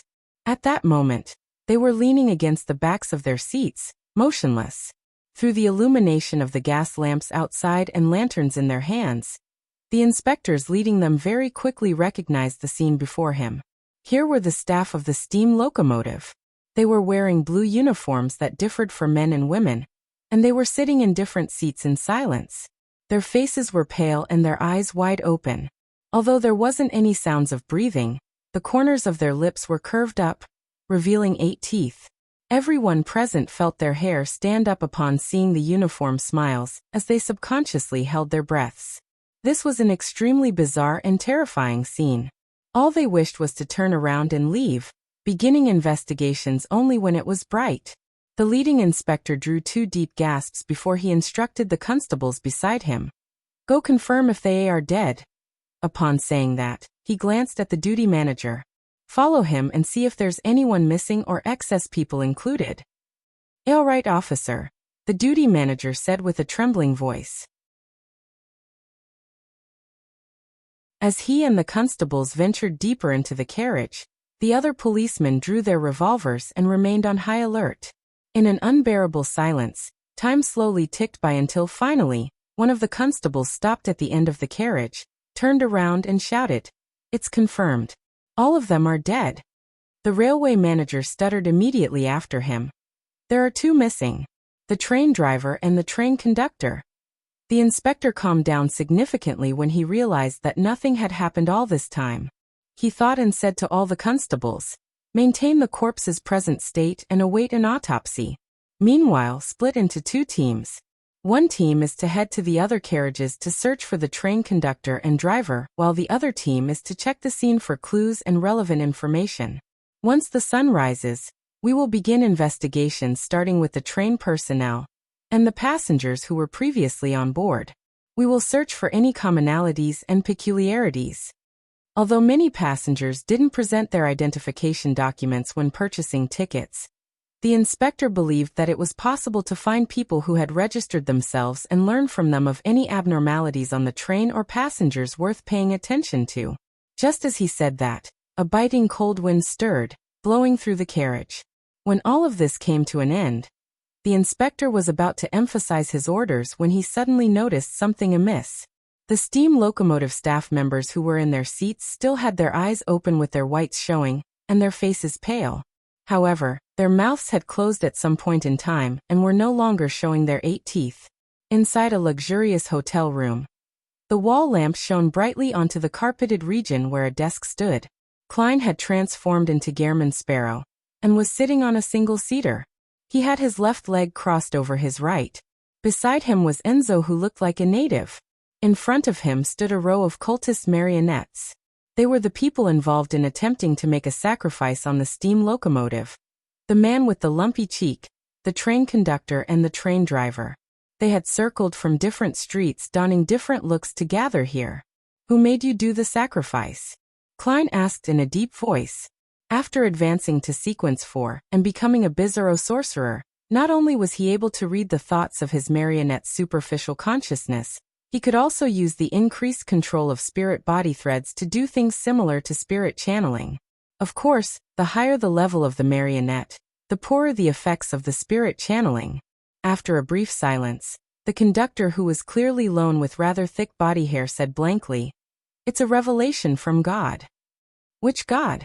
Klein received the porcelain teacup from Enzo and took a sip. The train conductor replied in a daze, "God is God.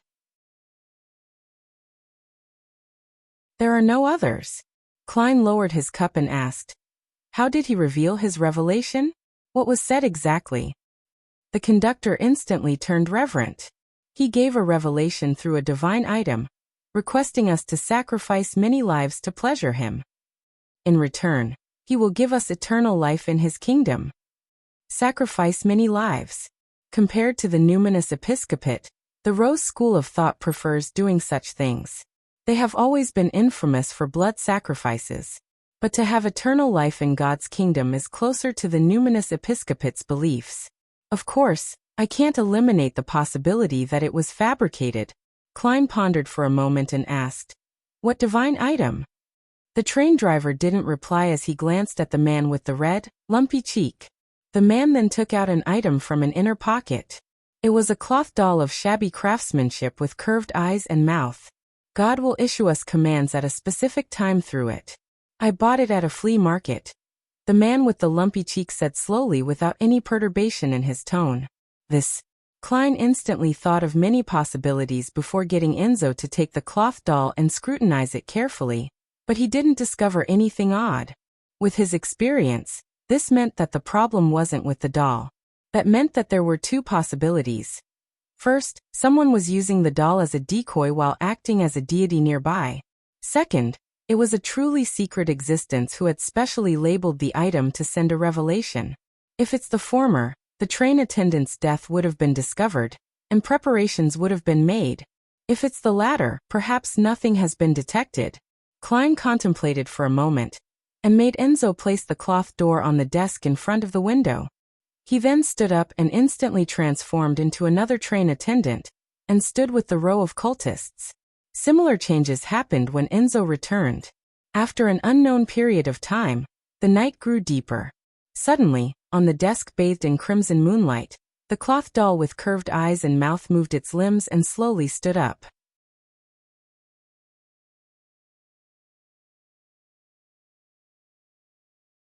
Chapter 968 Descending. Saint the cloth doll turned its lifeless eyes before its body stood up straight. It looked towards the area that the crimson moonlight failed to illuminate. There, the man with the lumpy cheek and the other cultists had been standing quietly, but at this moment they bowed their heads, raising their arms as though they were praying, piously listening to the revelation. About 2 to 3 seconds later, the cloth doll finally stood up straight. Just as it was about to open its tongueless mouth and produce a voice that didn't belong to the body it was in, all its movements suddenly turned sluggish, as though it was a highly rusted robot. Hidden amongst the cultists, Klein had seen a strange spirituality thread extend from the cloth doll. Without any hesitation, he began controlling it. Inside the wall lamp-illuminated room, the lights dimmed instantly. The doll with curved eyes and mouth instantly lost the support that seemed to arise from having a skeleton before slumping to the table, motionless. Amidst the flickering street lights that were more than 1,000 meters away, Klein lost control over the blob of spirit body threads. The power that descended with the help of the doll took less than 2 seconds to escape out of his range. Whoosh! A biting cold wind swept up inside the room as the rug with tables and chairs above was suddenly tugged, sending the man with the lumpy cheek and most of the other cultists tumbling. Only the disguised Klein had jumped up in time to avoid the accident. Of course, Winner Enzo stood perfectly fine at the border of the rug, completely unaffected. Whoosh! Amidst the cold wind, the rug rolled up and bound the few cultists and covered their noses and mouth tightly, gripping their throats. Meanwhile, the fountain pens on the table had their caps removed autonomously before shooting forward, stabbing into the neck of the man with the lumpy cheek. They left no gaps in the dense array of pens. A wooden chair exploded as its splinters swept over without sparing any of the remaining cultists. Near the wall, the pipe of a wall lamp cracked, causing the gas inside to whistle out. The cloth that draped the sofa rose up, tied itself into a robe, and wrapped around the train conductor's throat. A few of the floor tiles flew up, stabbing a few cultists from below. Instantly, all the items in the room were filled with offensive capability, as though they were attempting to kill all signs of life inside. Klein tried to dodge, but his shirt, pants, belt, coat, and hat seemed to have a life of their own. They forcefully locked him down on the spot. He hurriedly opened his mouth and let out a sound. Pa! He had mimicked the sound of snapping fingers. Scarlet flames surged out from his clothes, instantly blanketing his body and removing the restraints at this moment. The cloth on another sofa rose up as though it was draped over someone. This strange scene reflected in Klein's eyes immediately as he trembled and turned stiff. He had been possessed by an evil spirit. The flames that soared up from before hadn't extinguished. They were burning away his clothes and flesh, only to reduce him to a pitch-black paper figurine. Behind this paper figurine was a pattern covered with feathers. It was a surreal and illusory feeling. This was the mutated paper figurine that had been tainted with artificial death's aura. Klein knew that there were only 2 situations that were possible for the doll to mutate. One was that the entity disguising as a god was nearby and had sensed the deaths of the cultists. Hence, preparations were made via a deliberate descent, laying a trap for the antagonist. Another was that the one using the doll was indeed some secret existence. He wasn't aware that the sacrificial ritual had been foiled and descended at the predetermined time to give the next round of revelations. And regardless of which situation it was, it meant danger. Therefore, how could Klein perform unprepared? Based on the characteristics of a descent or the possession of the doll, he had already placed the paper figurine, which had mutated because of the corruption of artificial death's aura, in the iron cigar case. He had also maintained the level of his marionette at the level of an ordinary person in order to lure the target into possessing him. At this point, the possession target of the god that the cultists worshipped had gone from Klein to the death paper figurine. As the scarlet flame swept about, The pitch-black paper figurine ignited as a pale white color spread abruptly, tinged with a slightly dark green color. A rather painful grunt sounded as a transparent afterimage flashed across a window tinted with the crimson moonlight. Almost at the same instant, the items that came alive inside the room fell to the ground, returning to their lifeless state. As for Enzo, flames were swirling around him. At this moment, in the port city north of the southern continent, the residents were enjoying the comfort and warmth of their home and family at night.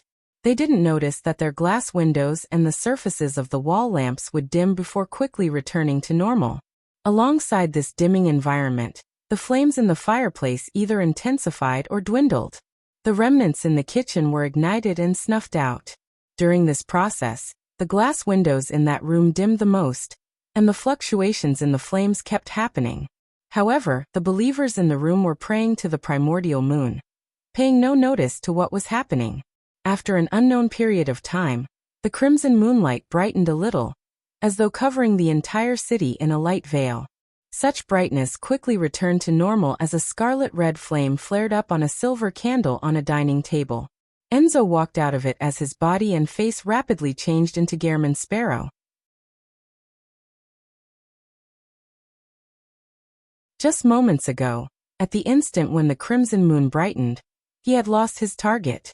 Not only possessing the Beyonder powers of a high-sequence Beyonder of the Wraith pathway, but they can also borrow the power of the crimson moon. Regarding these two aspects, one of them is only possible with a sealed artifact or mystical item. Klein muttered silently and came to a preliminary judgment. After the demigod who possessed the doll had been corrupted by the death paper figurine, he had believed that he had the chance to take his opponent down. To his surprise, the enemy's strength and means available to them were more varied and potent than he imagined. The only thing he could confirm was that it wasn't an angel, as the strength and level were far inferior to one. Just as this thought flashed through his mind, Klein left the dining room and entered the activity room. There were a few believers praying to the primordial moon. Unlike the cultists on the steam locomotive, they knew who they were praying to, as though they were more formal members of the parish. 1 step, 2 steps, 3 steps. Klein entered the room in an unhurried pace before they turned their heads when they noticed him. With the powerful illusion power of a bizarro sorcerer, they treated Gehrman Sparrow as an oracle that had descended upon them. They saw a bright moon halo at his head. The believers plopped to their knees in devout prostration. Klein didn't beat about the bush as he asked in a deep voice, "Who was the saint you met previously?" Although one of the believers was puzzled, he still respectfully answered, "Oracle, it was Shaman King Klarman." Shaman King Klarman. That's a familiar name. Alright, the author of that book of secrets. Isn't he long dead? He was alive in a time over a millennium ago. Saints of non-special pathways have no way of living that long. He joined the Rose School of Thought but still believes in the primordial moon. Through some means he has extended his life? Or could it be that his sequence alone affords him a long life? Klein's mind whirred and recalled the origins of the name Klarman. A sailboat was docked by the pier as the faint moonlight illuminated the cabin's interior. A figure with frizzled black hair with white streaks in them walked out of a mirror. He wore a back robe with crimson patterns. He had wrinkles that were neither too deep or shallow on his face. His eyes were bloodshot. At this moment, on the skin he exposed, such as the back of his hand, his pores had expanded, producing white feathers that were stained with pale yellow oil. This elder's expression was somewhat warped, as if he was enduring pain. He quickly sat on the bedside, bowed his head, clasped his hands, and silently chanted. In his jarring voice, his forehead slowly cracked apart, revealing a red full moon that seemed to be embedded in it. The moonlight dispersed and cloaked the elder, causing the white feathers on him to contract and recede into nothingness. But at this moment, his abdomen bloated up as though it was filled with liquid. Finally, his clothes, together with his skin, tore apart as a blob of flesh and blood covered in white feathers flew out onto the deck. After squirming for quite a while, it rotted and died. Phew. The elder looked up and slowly exhaled. His bloodshot eyes were filled with puzzlement. He muttered softly, "Death's blessed? But death is no more." Early in the morning, the Church of Storms mandated punishers, who had taken over the case of the mysterious deaths of the steam locomotive staff, had received new intelligence. The missing conductor and driver, as well as a few suspicious passengers, had been found. Before long, this mandated Punisher team followed the clues and found their targets. They were silently hung outside a building in a row. "This is a provocation." The mandated Punisher's captain growled through clenched teeth. But after they lowered the corpses and carried out their investigations inside the room, they saw that these people had been piously praying to the primordial moon in the activity room, holding a rather diabolical ritual. "Apprehend all of them." The mandated Punisher captain issued a command after a second of surprise. The believers of the primordial moon seemed to regain their reason as they tried to resist. However, they were quickly suppressed, either dying or being injured in the process. The mandated Punisher captain surveyed the area and inexplicably said to his peers, "They didn't notice the row of corpses hanging at their doorstep?" A member of the Reader Pathway thought and said, "Those corpses might have been left there to guide us to investigate the area." The mandated Punisher captain calmed himself down and nodded in thought. Which church's demigod passed by?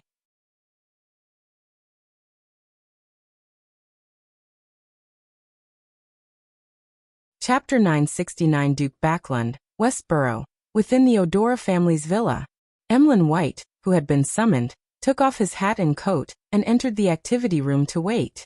In this room, there were a few other Sanguine members who had been called by name to meet the important figure. After surveying the area, Emlyn picked a spot to sit in, right beside a man with a nose so high that it almost seemed deformed. Adorning his cut face was brown hair and red eyes. He held a comic in his hand, reading through it aimlessly. He was none other than the Sanguine who had provided Emlyn with the information about the ancient, abandoned castle in Delaire Forest. His name was Ernst Boyar, a viscount. Emlyn had planned on visiting this viscount in the next couple of days, but he never expected to bump into him here. After some careful consideration, he said in deliberation, "Your lordship, I would like to know where you obtained the intel regarding the ancient abandoned castle in Delaire Forest." "Why? Did your client say that there weren't any ancient wraiths?" Ernst Boyar moved his gaze away from his comic and shot Emlyn a glance. "No, not at all." Emlyn didn't provide an explanation as he stubbornly emphasized his question again. "I'm just very curious of the source. It doesn't seem that simple." Ernst Boyar closed his comic and nodded slightly. "It's not a secret. I learned of it from Lord Nibs. To be frank, I've never heard of this before. I find it hard to imagine that there's such an ancient castle in Delaire Forest." Lord Nibs. Emlyn instinctively had some thoughts arise in him. It's another test.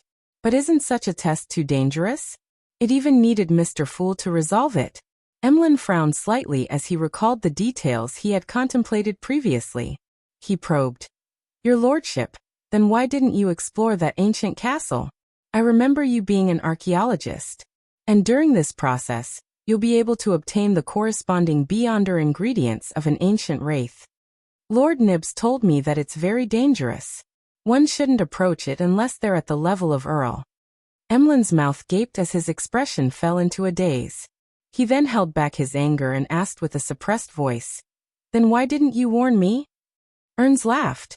"Isn't it obvious?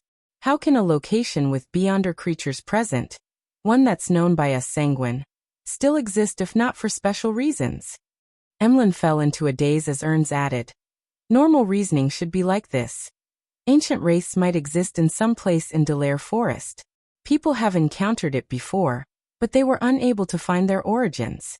This means that finding those ancient wraiths is a very difficult and troublesome affair. The time cost exceeds their value, which allows them to live to this day. I thought you'd have easily discovered the problem with this reasoning. Likewise for your client.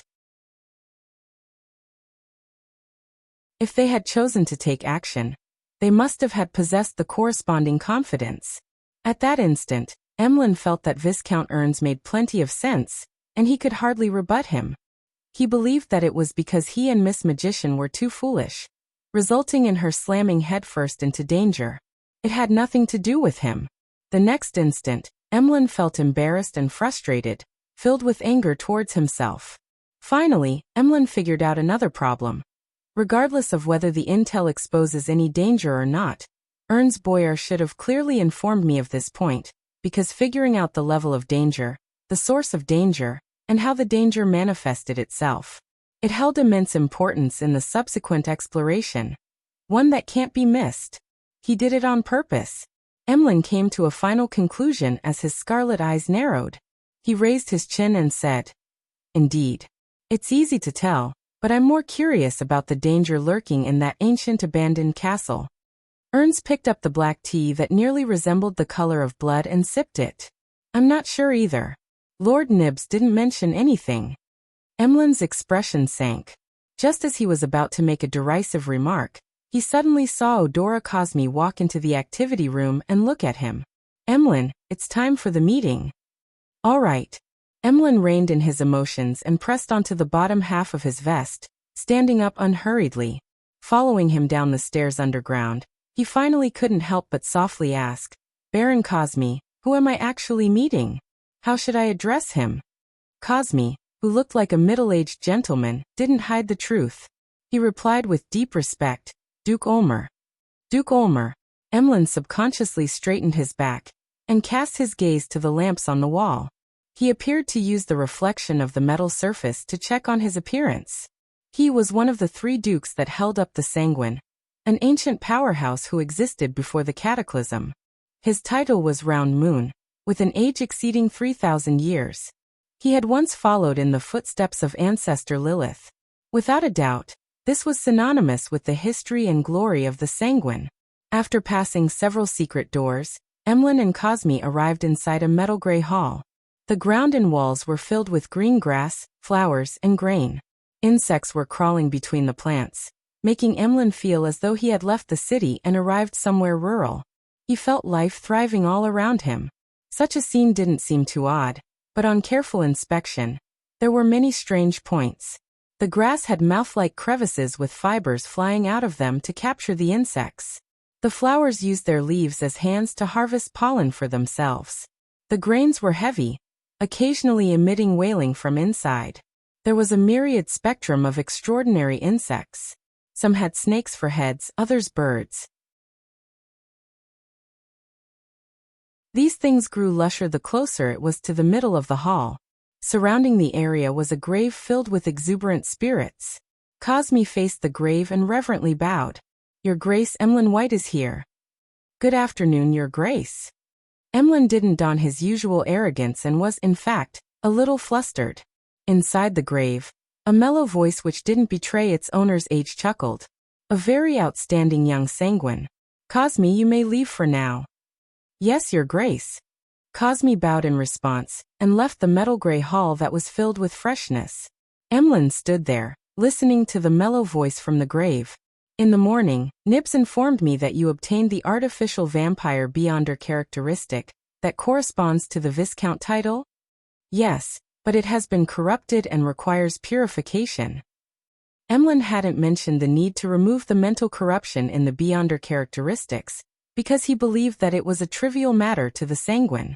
At the very least, Baron Cosme had previously confirmed that it was possible. Ulmer tersely acknowledged. "Very well. I'll personally purify that characteristic." He paused before saying, "Although the Sanguine enjoy a long life, we will still mature and grow old. There will be new births and deaths. Regardless, nurturing young members is a necessity for any race.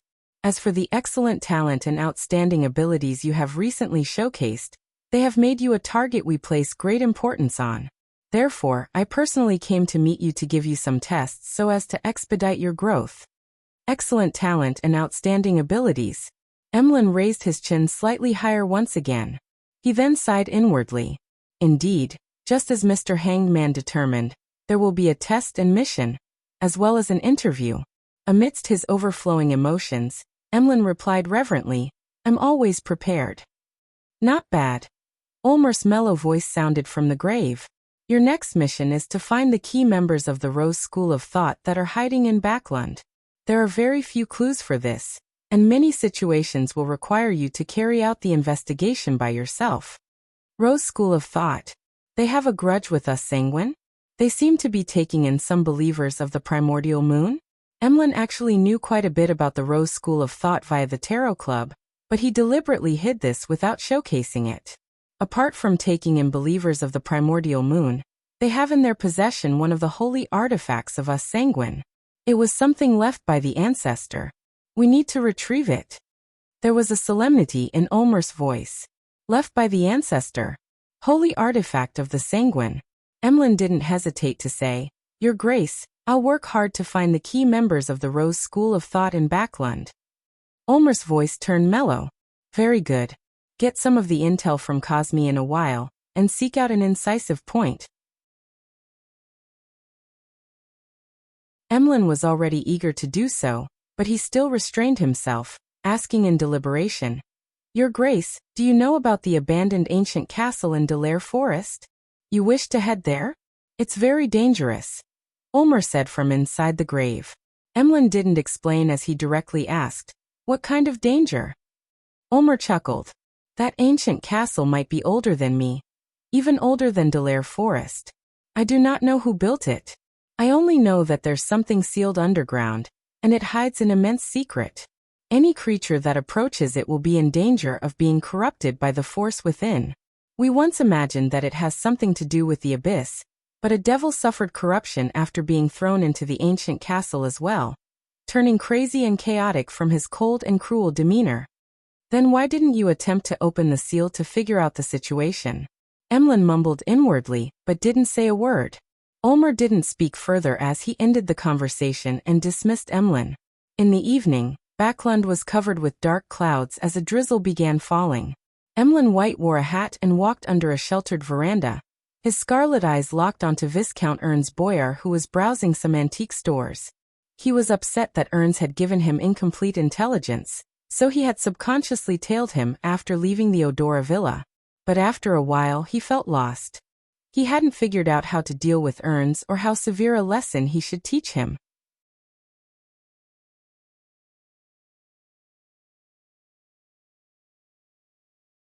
Chapter 970 Talent at soliciting donations. After blankly following Ernst Boyar for a distance, Emlyn White gradually abandoned his thoughts. He glanced at the area beyond the veranda as the downpour grew in intensity. He couldn't help but think, how should I punish Ernst?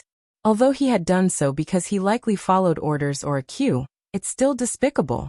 As for Lord Nibs, I presently do not have the ability. But wait, once I become a marquis or a duke, I'll definitely make him pay the price. Miss Magician has already completed her exploration of the ancient abandoned castle. I'm not sure if Lord Nibs had sent Sanguine to monitor the area. From her tone, description, and the feedback given by Mr. Fool, there was probably no monitors. Could it be that Lord Nibs didn't send any Sanguine to the vicinity of the ancient castle? But what's the point of such a test? Or could it be that they missed it because of some problems? Amidst his thoughts, Emlyn White felt that he needed to get someone to discuss the matter of punishing Ernst Boyar. He was severely lacking in such experience. Subconsciously, the first candidate of choice that came to him was the Hanged Man. This senior member of the Tarot Club was shown to be extremely experienced in various matters. He was extraordinarily reliable, and had never left the other members disappointed. After hesitating for a few seconds, Emlyn struck down this choice. This was because this matter involved the Sanguine's internal test. To consult the Tarot Club members before he obtained an answer damaged his pride and overall image of the Sanguine. By the same reason, he eliminated the world as a choice. Of course, he believed he could guess the suggestion that the world would give. Kill him. There's no need to go that far. Emlyn mumbled inwardly. As he aimlessly tailed Ernst Boyar, he began expanding the candidates to the real world. Then, he realized he didn't have anyone to choose from. He almost had 0 friends. Eliminating his parents who were Sanguine as well, he only had 2 or 3 people in mind. They were the Harvest Church's Father Utravsky and Detective Sherlock Moriarty, who had a mysterious background and a myriad of means at his disposal. Sherlock hasn't returned after leaving Backlund. Sigh, I can only seek out Father Utravsky tomorrow. But I can't be that direct. Emlyn quickly made up his mind. He walked past Ernst Boyar, who entered a watch shop, and headed for the end of the veranda where there were several rental carriages. Getting in the carriage, he felt the wheels turning. He casually glanced out the window and saw more raindrops striking the glass, drawing out trails that streaked down. In his blurred vision, carriages drove past. Audrey retracted her gaze from the rainy scene outside the carriage and glanced at her lady's maid, Annie, before communicating with Susie silently. The look in her eyes, her expression, and her not obvious body language said, "We're almost home. I'm a little nervous." On the ground, Susie shook her tail, raised her paw, and adjusted the gold-rimmed glasses hanging by her neck. Together with the changes in the colors of her ether body and body of heart and mind, she expressed herself. "Don't worry. That Ma'am Escalante, who's a psychiatrist on the surface, is only a telepathist. She won't be able to see through your lies." Audrey nodded gently and watched her carriage enter the Hall family's luxurious villa and stop in front of the sheltered foyer. Ever since joining the Lone Charity Bursary Foundation, she had begun spending less time at home. She had originally planned on meeting Ma'am Escalante from the Psychology Alchemists at 22, Phelps Street in North Borough, but since Mr. Dwayne Dantes had left for the southern continent and wasn't in the foundation, there was no need for that. In the study she called her own, Audrey met Ma'am Escalante Ocelica, who had black hair reaching her waist and a baby face. "I must apologize. I'd been busy meeting up with friends after returning to Backlund. My subsequent joining of the Lone Charity Bursary Foundation has delayed my meeting with you until today." After leaving Susie outside, Audrey elegantly bowed to express her attitude. In fact, this has been deliberate. By dragging out their meeting for about a month, her digestion of the psychiatrist potion and advancement to hypnotist became rather reasonable. It was the progress one would expect from a genius and nothing else. Escalante returned the greeting without much thought. "I heard that you have been busy with children who desire knowledge. Your virtues are more dazzling than diamonds." As Audrey gestured for her to sit, she walked to a single-seater and tersely acknowledged, "Those children are in situations I've never seen before.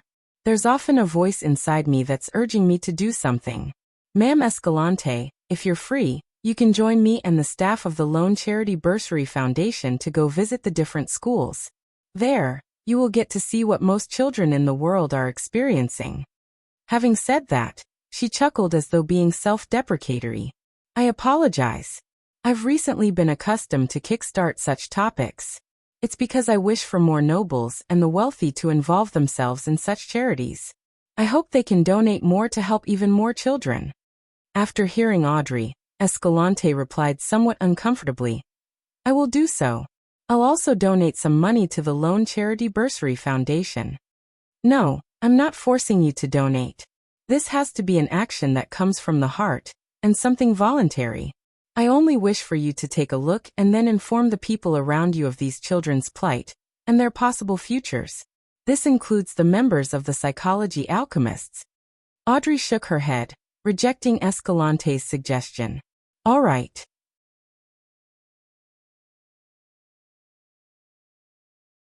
Escalante first nodded gently in agreement before feeling that there was something ridiculous in this matter. Miss Audrey's true motives were to solicit donations from the Psychology Alchemists. But this was a secret, extraordinary underground organization. This was no different from soliciting donations from the Aurora Order. Audrey didn't continue discussing matters related to the Lone Charity Bursary Foundation. Instead, she said, "Ma'am Escalante, I have something I'd like to inform you of." "What is it?" Escalante read the solemnity, joy, and pride from her actions and emotions. Audrey smiled and said, "I've already become a hypnotist." At that moment, Escalante suspected that Audrey had hypnotized her. Although she knew that Audrey had obtained the hypnotist potion formula previously, how long ago was that? "You should be able to determine that I'm not lying," Audrey said with a smile. Only then did Escalante snap to her senses as she asked in surprise and doubt, "You seem to have some extraordinary encounter?" "It's to have the courage to make use of matters." Audrey said things that couldn't be any truer. Escalante frowned and said with some hesitation, "You wish for the Sequence 5 potion formula?" "Yes. What do I need to do? Or what price needs to be paid?" Audrey didn't hide her motives. Escalante looked at the beautiful, blonde, and green-eyed lady in front of her and deliberated. This isn't something that's up to me to decide. I will report it and try to arrange for you to meet with Hilbert and Stephen. She was referring to psychologist and jewelry designer Hilbert Alucard and furniture merchant Stephen Hampres. Clearly, in this group of psychology alchemists members, Escalante was in a subordinate position. Audrey wasn't surprised by Escalante's reaction, but this didn't mean that her handling of matters wasn't without a problem. A Sequence 6 Beyonder who had the wish to advance was someone that required deep importance to be attached to in any secret organization. This was even the case with the Orthodox churches. They were people who were qualified to meet high-ranking members directly. This also meant that after advancing to hypnotist, Audrey was already an elite in the middle-ranking members of the psychology alchemists. Her next goal was to become a quasi-high-ranking member. The person she needed to meet was a counselor of the Psychology Alchemists Council, and not Hilbert or Stephen. As her thoughts flashed across her mind, Audrey deliberately showed some of her displeasure. Escalante acutely noticed this and hurriedly explained, "Meeting Hilbert and Stephen is to confirm your condition before a counselor meets you. In fact, with your present level, you should be leading a team and recruiting new members. But with your identity, status, and daily environment, we have cancelled that plan, afraid that it would influence your normal day-to-day life." Counselor. I wonder how many counselors from the psychology alchemists there are in Backlund. Could it be the royal family's consultant, Van Rambis? Audrey nodded in thought and said, "I can understand that and will await your arrangements." She then diverted the topic and asked with a curious look, "Ma'am Escalante, do you know what's the name of the Sequence 5 potion of the spectator pathway?" Seeing this blonde, green-eyed, young noble lady taking on such a demure pose, Escalante silently heaved a sigh of relief. "I've once heard Hilbert mention that it's called Dreamwalker." Dreamwalker. This is somewhat different from what I imagined. Or it could be that dream is just an analogy. To be precise, it should be subconscious walker? Audrey didn't conceal her contemplation and analysis before directing her questions to psychology and various information. After having Escalante stay for dinner, she sent the lady to the door where she got on a carriage. At this moment it was dark outside with gales roaring and rain pouring. Amidst the pouring rain, howling winds and the dark night, a steam sailboat hybrid was cruising through the safe sea route in the Berserk Sea with tourists on board. Klein had already left the southern continent, and had returned to Desi Bay as Dwayne Dantes.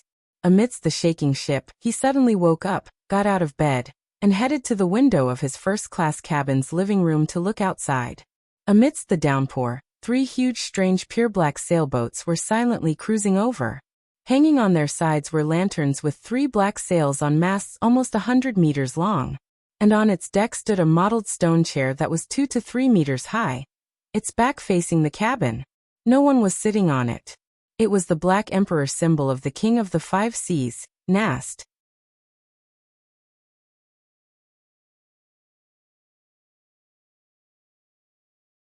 Chapter 971 Restraint on the observation deck of the liner. The bugle was sounded. It tore through the obstacles put up by the wind and rain, awakening all the passengers on board. Unable to dress up in time, they could only don a coat or their pajamas, rushing barefoot to the window to observe the situation outside. Half of the passengers quickly saw a gigantic sailboat that didn't adhere to common sense.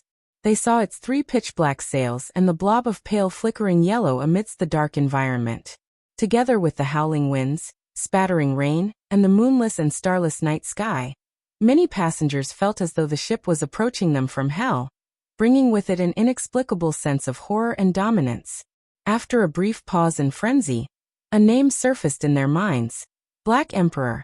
Anyone who had been out at sea for some time, or people who lived in port cities in the various colonies, more or less knew the existence of such a pirate ship. "Sigh, may the storm be with you and me. May the goddess watch over us. Holy Lord of Storms." As the passengers subconsciously made prayers, they were filled with horror and helplessness. These passengers knew very well that the owner of the Black Emperor had the highest bounty on the 5 seas.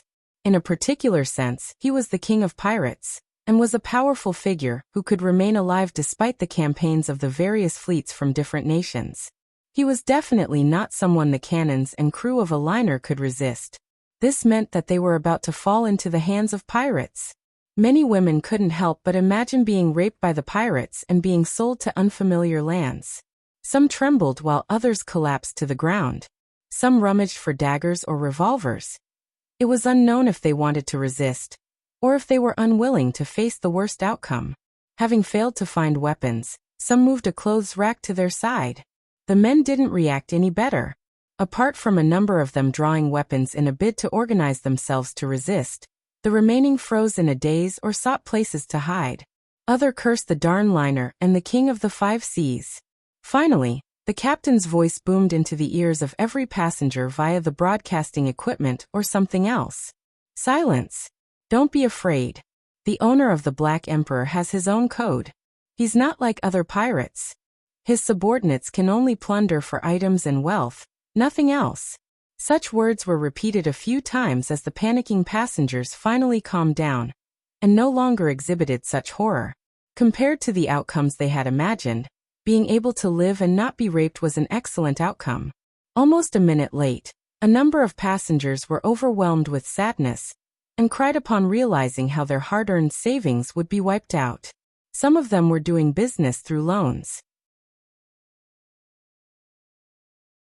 If they were unable to pay their loans, it was possible that their family would end up on the streets, relying on the workhouses for survival.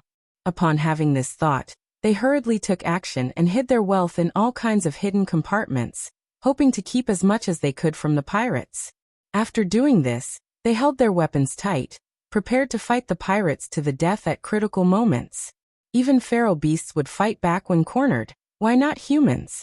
At this moment, many of the pirates on the Black Emperor were waiting by the broadside according to their orders. They were prepared to jump onto the prey once the distance was closed. Their second mate, Horror Viscount Bird Mustang, was holding a telescope as he observed the liner opposite him without much thought. He was inwardly calculating how much longer before the two ships met. This pirate, whose bounty had exceeded 10,000 pounds, wore an Intis-styled shirt with complicated patterns on his sleeves and collars. He donned a dark red captain's attire, as though he was awaiting the commencement of a ball, and not a pirate attack. Suddenly his vision blurred and he could no longer see the liner. Bird Mustang hurriedly searched with his telescope, but regardless of the direction he aimed it at, there was nothing but stormy waves and red-headed sea eagles who enjoyed hunting fish during storms. Such a huge liner had vanished. The light in Bird Mustang's eyes flickered as he failed to make an accurate judgment. Where's the ship? Where did such a huge ship go? It was still around. The pirates on deck also noticed something amiss as they exclaimed, "A ghost ship? No, there aren't any ghost ships with such a make. This is a steam and sail hybrid that got popular in recent decades." An illusion? Someone had hidden a liner with a large-scale illusion? An illusion at this scale has to have been done by a demigod. Bird Mustang's thoughts raced as he retracted his telescope and headed for the cabin. During this process, the distance he traveled seemed to distort. In about 8 steps, Bird Mustang covered quite a sizable distance and arrived in front of the captain's cabin. He reverently bowed and said, "Earl Nast, something abnormal has happened with the hunt." On the Black Emperor, King of the 5 Seas, Nast continued, having himself addressed as an earl, as it was a title conferred upon him by Emperor Roselle. Of course, he had publicly announced that it was a matter of time before he established a pirate's kingdom, becoming a duke, king, or even an emperor. After a brief silence, a solemn voice sounded from the captain's cabin. "Circle around it." "By your will." Bird Mustang didn't ask why, as he directly accepted the order.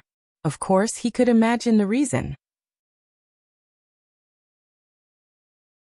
Be it an illusion or not, to make such a huge steam and sail hybrid liner vanish from the scrutiny of hundreds of pirates, it was definitely not something a low or mid-sequence beyonder could accomplish. The ship definitely had a demigod or a powerhouse wielding a demigod-level sealed artifact. And to clash with an unknown demigod for an ordinary liner was definitely an irrational act. Even if the Earl of White Maple Nast, as the King of the 5 Seas, he wouldn't do such rash acts unless there was something worth fighting for.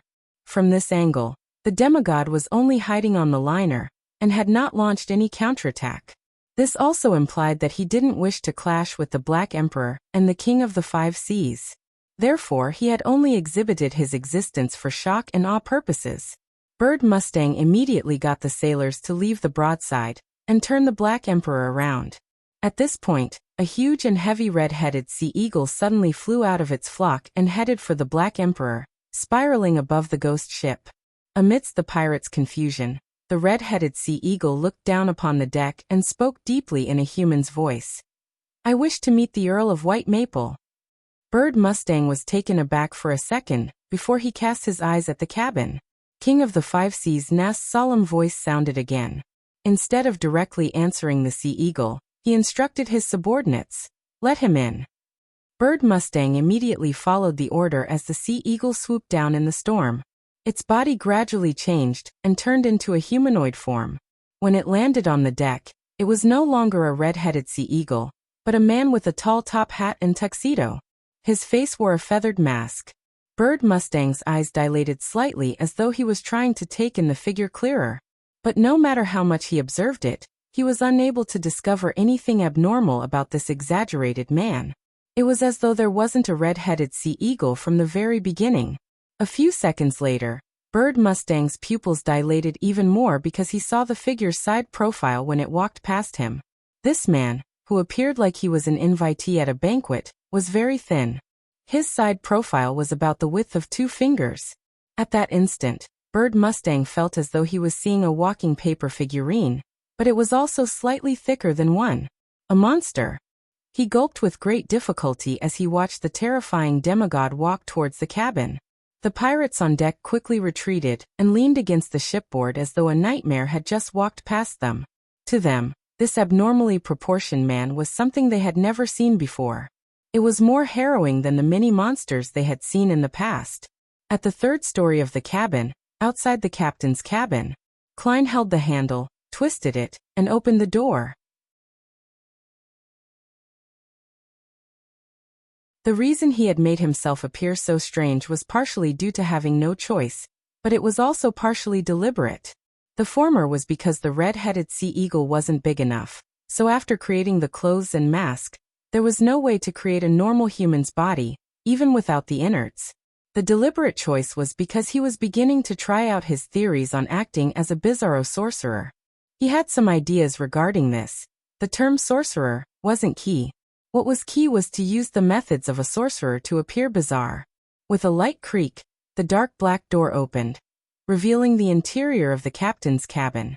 Candle lamps drooped down from above, with 41 on the left and 40 on the right in an asymmetrical manner. At the end of it, a black platform rose up, surrounding an iron-black chair. King of the Five Seas Nast's figure was relatively normal. He was slightly taller than 1.9 meters. Unlike the non-human form which resembled a giant that Klein had previously encountered. He was still wearing a miniaturized crown with a black robe with silver ends. He had a squarish face with slight wrinkles. He had a short black mustache underneath his chin, and his black eyes swirled with a red glow. It made one bow their heads without realizing it. "I've never met you before," Nast said in a deep voice. "Mr. Bizarro Sorcerer." Klein took off his hat and bowed. "You know me now?"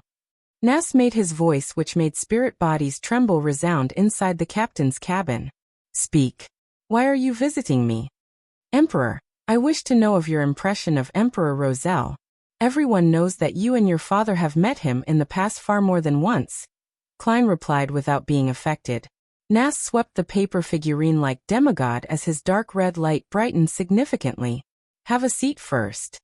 Before he finished his sentence, Klein felt a potent suppressive force on him. His body involuntarily sat on a chair beside him. However, he was only here as a marionette. With a flick of the spirit body threads, the figure that was thin as a book had quickly restored its balance.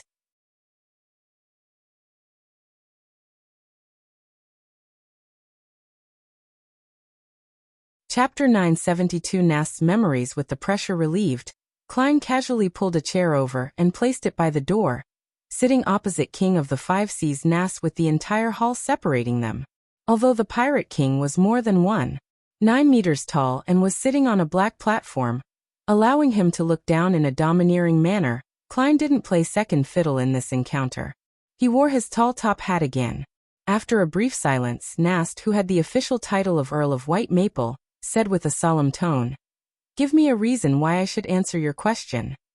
Klein's thin body casually leaned back as he said, "You will not need to hear the same request when you have something you need to trade with me in the future."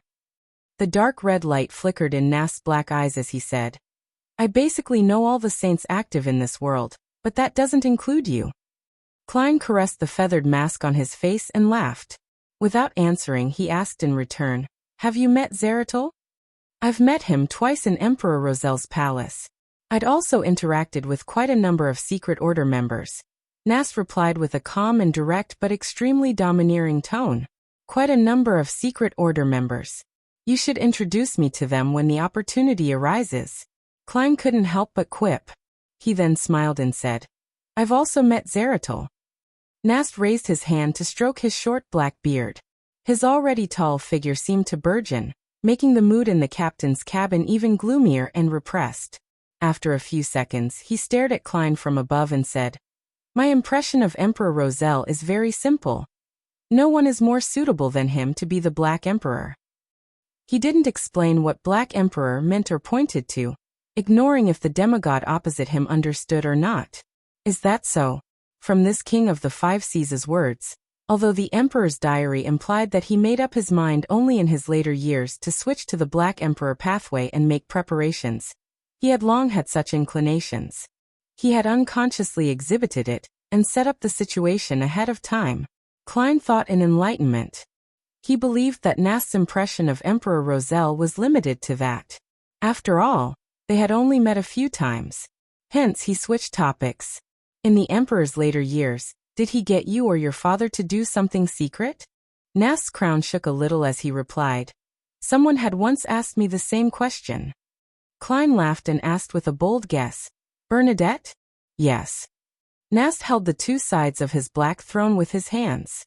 Back then, she was very young and immature to ask such a question. With Emperor Rosel's level in his later years, compared to handing something secret to me and my father, what could be kept more secret than doing it himself? "This is implying that I'm as immature as Bernadette back then." Klein sighed and said, "To people who are concerned about this, one wouldn't abandon even the slightest sliver of hope." This was also why he wished to meet the King of the Five Seas after concealing the liner. He was now trying to find clues to the door of light above the gray fog in the real world. Apart from confirming who the third transmigrator was, he had to delve deep into Emperor Rosel's matters. This was a necessary decision.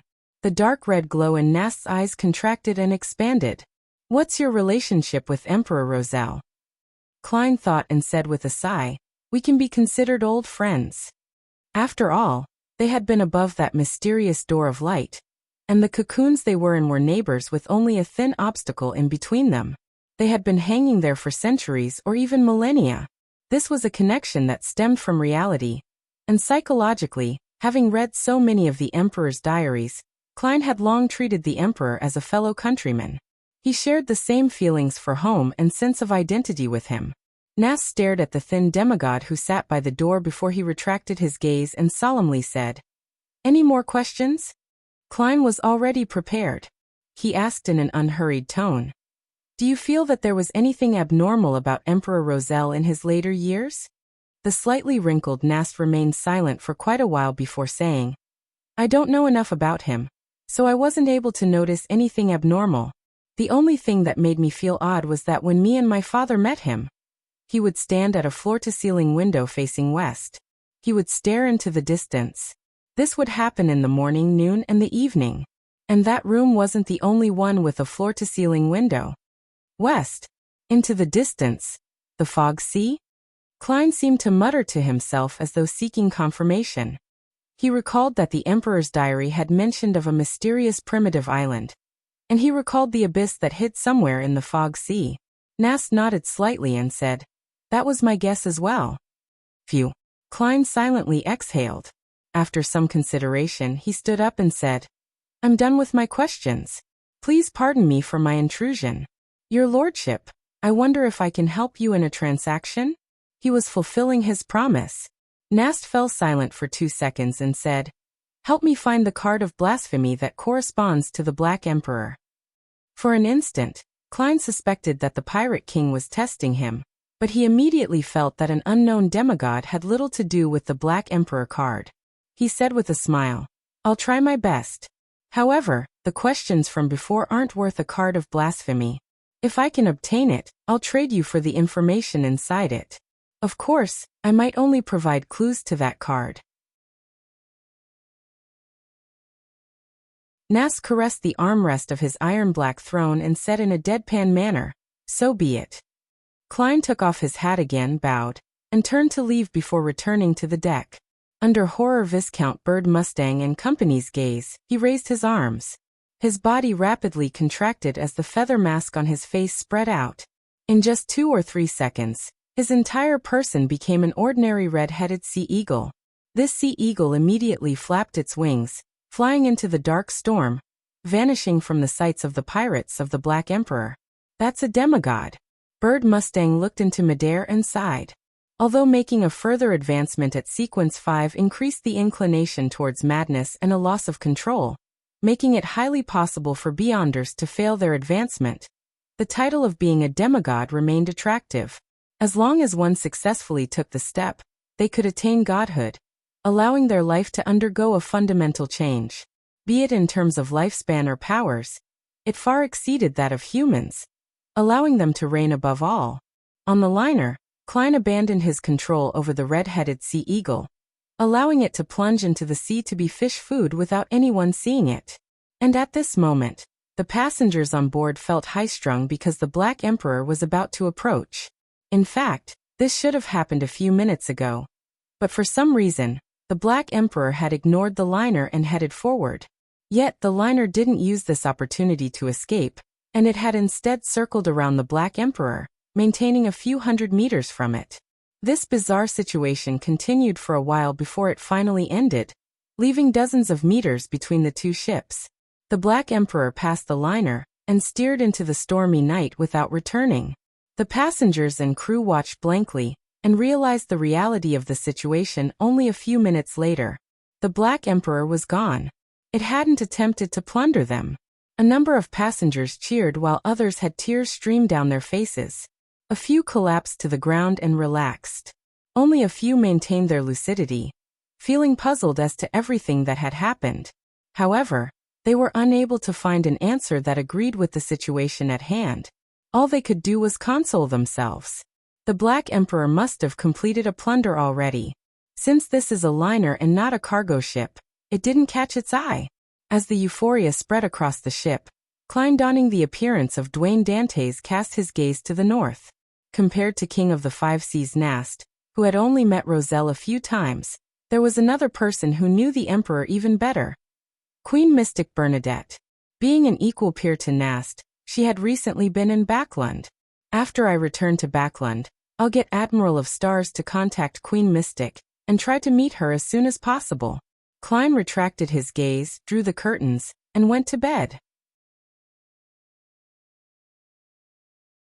In the Rorstad archipelago waters, on the Future, Admiral of Stars Catlia finally received a letter from Queen Mystic Bernadette. She had no idea when the invisible messenger arrived, but this didn't stop her from effusing her joy.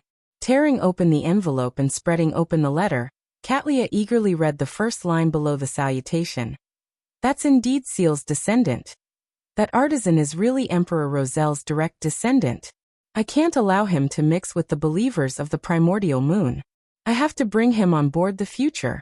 As Catlia thought, she nodded indiscernibly. After making up her mind, she thought of Artisan Seal's character and morals that only spelled trouble. She felt that she had the responsibility and duty to discipline him. Amidst her deliberation, she walked to the window of the captain's cabin and cast her gaze outside. After some searching, her gaze fell onto the shipboard where Frank Lee was munching on mushrooms. "Frank," Catlia shouted out with her normal tone. Frank, who had his sleeves rolled up, snapped out of his deep thought. "Captain, is there something?" Catlia said seriously, "I'll get you an assistant for your experiments." Frank was taken aback before he revealed a pure smile. All right.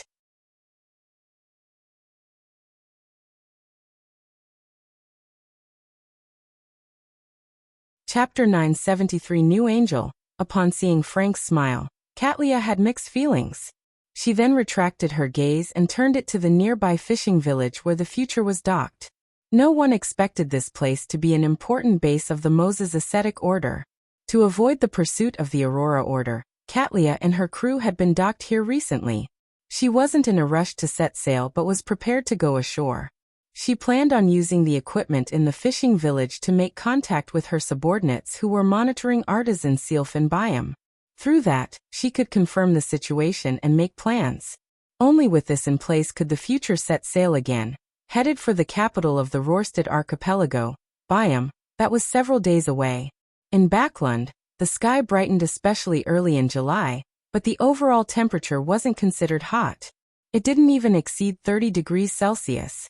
Emlyn wore a top hat to shelter him from the sunlight that penetrated the clouds as he disembarked a carriage and walked into the Harvest Church.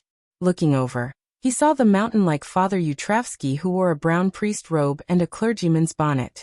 He was standing in front of the sacred emblem of life, preaching to the few believers that came to pray in the morning. Emlyn didn't take a second look as he walked straight to the back of the cathedral. He arrived in a room that he called his, and he familiarly changed into his priest robes. As he wiped the candle stands, he waited for the believers to leave. About 20 minutes later, he finally found an opportunity to sit beside Bishop Utravsky and muttered to himself while looking at the sacred emblem of life. "Father, I have a question I would like to consult you about." The thin-browed, light blue-eyed Bishop Utravsky with some clear wrinkles replied with a smile. "Go ahead." Emlyn held his breath and verbalized the words he had been thinking over the entire night. And I'm saying, if there's a distant relative who fools you, making you and your friend fall into danger and almost lose your life, and this matter isn't suitable in court, how would you punish him? Despite sitting down, Utravsky remained like a hill. He said in a deep but gentle voice, "First, you have to confirm if the relative had made a mistake due to negligence, or if he had deliberately fooled you and lead you into a trap. If it's the former, you need to warn him, remind him, and teach him, instead of thinking of punishing him. If it's the latter, you still need to confirm if this is the way he usually does things. If it is, then you need to eliminate him. Otherwise, he will definitely bring more harm to others, bringing harm to innocents. By ending his life and sending him back to the land, it will restart the cycle of life. It's a type of compassion and a type of purification. Elimination. Father speaks of murder in a way that's more natural, mellow, and calmer than the world." Emlyn's facial muscles twitched as he hurriedly interrupted Utravsky's reply. "No, he usually doesn't act this way. It's just that due to various reasons, he had targeted me this once. I don't wish to kill him because of this." Just as he said that, Emlyn froze. He had apparently, probably most likely, just expressed the fact that he was the victim, expressing that this matter was a sanguine internal matter. Utravsky turned to look at him and revealed a smile. "Not bad. You already understand how precious life is." Emlyn forced a smile. Then, how should he be punished?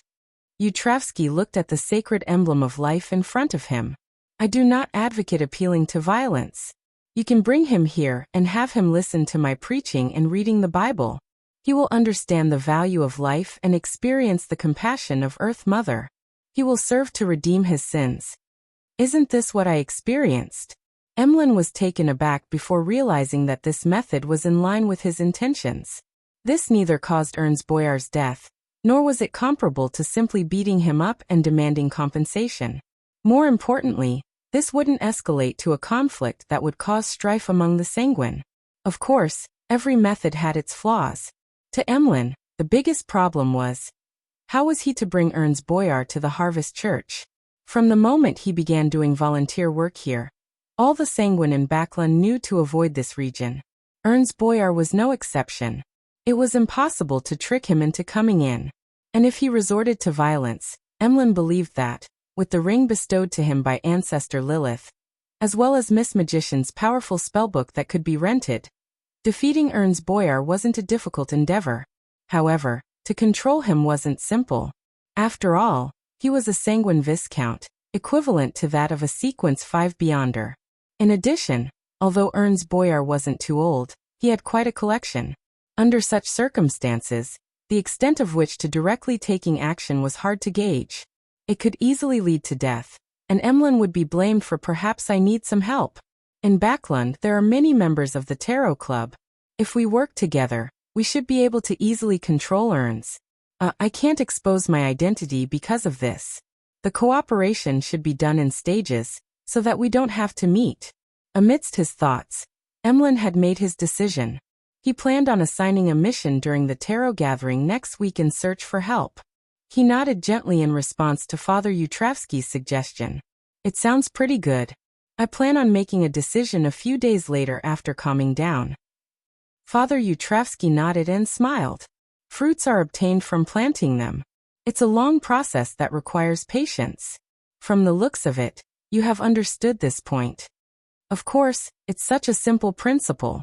Emlyn raised his chin slightly as he habitually clasped his hands and prayed to the sacred emblem of life. 22, Phelps Street, Lone Charity Bursary Foundation. Audrey placed a document in hand on the table and looked up at the wall clock in the director's office. She could hardly relax. She had already made an appointment with Escalante to head over to Stephen Hampers's residence in the afternoon. Clearly this meant a test. If the Psychology Alchemists' team was careful enough, they would have already reported the news, and there might be a counselor secretly observing everything. Based on her current level and abilities, although Audrey was unable to determine how terrifying a high-sequence spectator was, she could imagine the kinds of performance they had in certain domains. This made her uncontrollably nervous, afraid that she would be seen through. In fact, I should have delayed it a little more. Although the time and the emotions I showed are in line with logic in psychology, delaying a meeting would definitely incur suspicion. But compared to a little bit of suspicion, it's more important to wait for Mr. World to return from the southern continent. That way, I can directly arrange for them to meet at the foundation. I don't have to worry about a high-sequence spectator discovering anything. Sigh, Audrey, your plans weren't well thought enough. Audrey sighed silently and cast placate on herself to calm her emotions. After the afternoon, she wasn't in a rush to leave the Lone Charity Bursary Foundation. Sitting inside her office, she bowed her head, clasped her hands together, and softly prayed to Mr. Fool. After completing this, she got onto her carriage with Annie and Susie, heading for the residence of the furniture merchant, Stephen Hampres. Just as the carriage began moving, Audrey suddenly saw a gorgeous beam of light appear. Amidst the beam of light, a 12-winged angel bathed with golden light descended. The wings, which were made of flames, had wrapped her in layers before they dissipated layer after layer. Audrey's vision quickly recovered as she swept her gaze past Annie and Susie through the corner of her eye in an unnoticeable manner. She realized that they hadn't noticed anything that had happened. It's a little different from the previous angel. With Mr. Fool's greater reawakening, his angels have also recovered further? As the corners of her lips quivered, Audrey wiped the smile from her face, her inner heart becoming abnormally firm. In less than half an hour, her carriage had stopped by Stephen Hampers's door. After passing her hand to Annie, Audrey was helped down the carriage, and she walked straight to the door. She watched as her attendant pulled the doorbell. Before long, Escalante came to open the door. Like before, she directly brought Audrey to the activity room on the first floor. Annie and Susie were brought to the living room by the servants. Upon arriving at the activity room, Escalante reached out to hold the doorknob as she gestured for Audrey to enter. Audrey had a guess, but she didn't show it. She slowly walked through the door which Escalante had opened. Escalante didn't enter as she closed the activity room's door. Audrey looked ahead and saw that on a single seater facing the activity room's door, there was an elder sitting there quietly. The elder wore a shirt, vest and a jacket, matched with blue-gray trousers with lines adorning it, as well as a dark red bow tie. His hair was completely white, but remained thick and lush. He had a warm and elegant bearing. He had a pair of blue eyes that seemed to hide wisdom and knowledge. Apart from the wrinkles on his forehead, he didn't have any wrinkles elsewhere. Audrey knew him. He was the royal family's consultant Van Rambis. Of course, Audrey had long known of this old gentleman's secret identity from the Tarot Club, a counselor of the psychology alchemists. She didn't disguise her surprise because she truly was surprised. Although she had guessed at the possibility of Van Rambis's appearance, she never expected him to appear directly. She imagined that he would observe her in secret, allowing Hilbert and Stephen to speak on his behalf. "You're very surprised?" Van Rambis asked with a faint smile. He then stood up and bowed. "A pleasure meeting you, Miss Audrey." Audrey deliberately opened her mouth before closing it again. Following that, she replied with a mixed smile. "I'm not sure how I should address you." Van Rambis chuckled. "Like always." He pointed to the sofa beside them. "Let's have a seat." Audrey took a deep breath, wore a smile, and unhurriedly walked over. Sitting by the sofa, she maintained an adequate distance from him.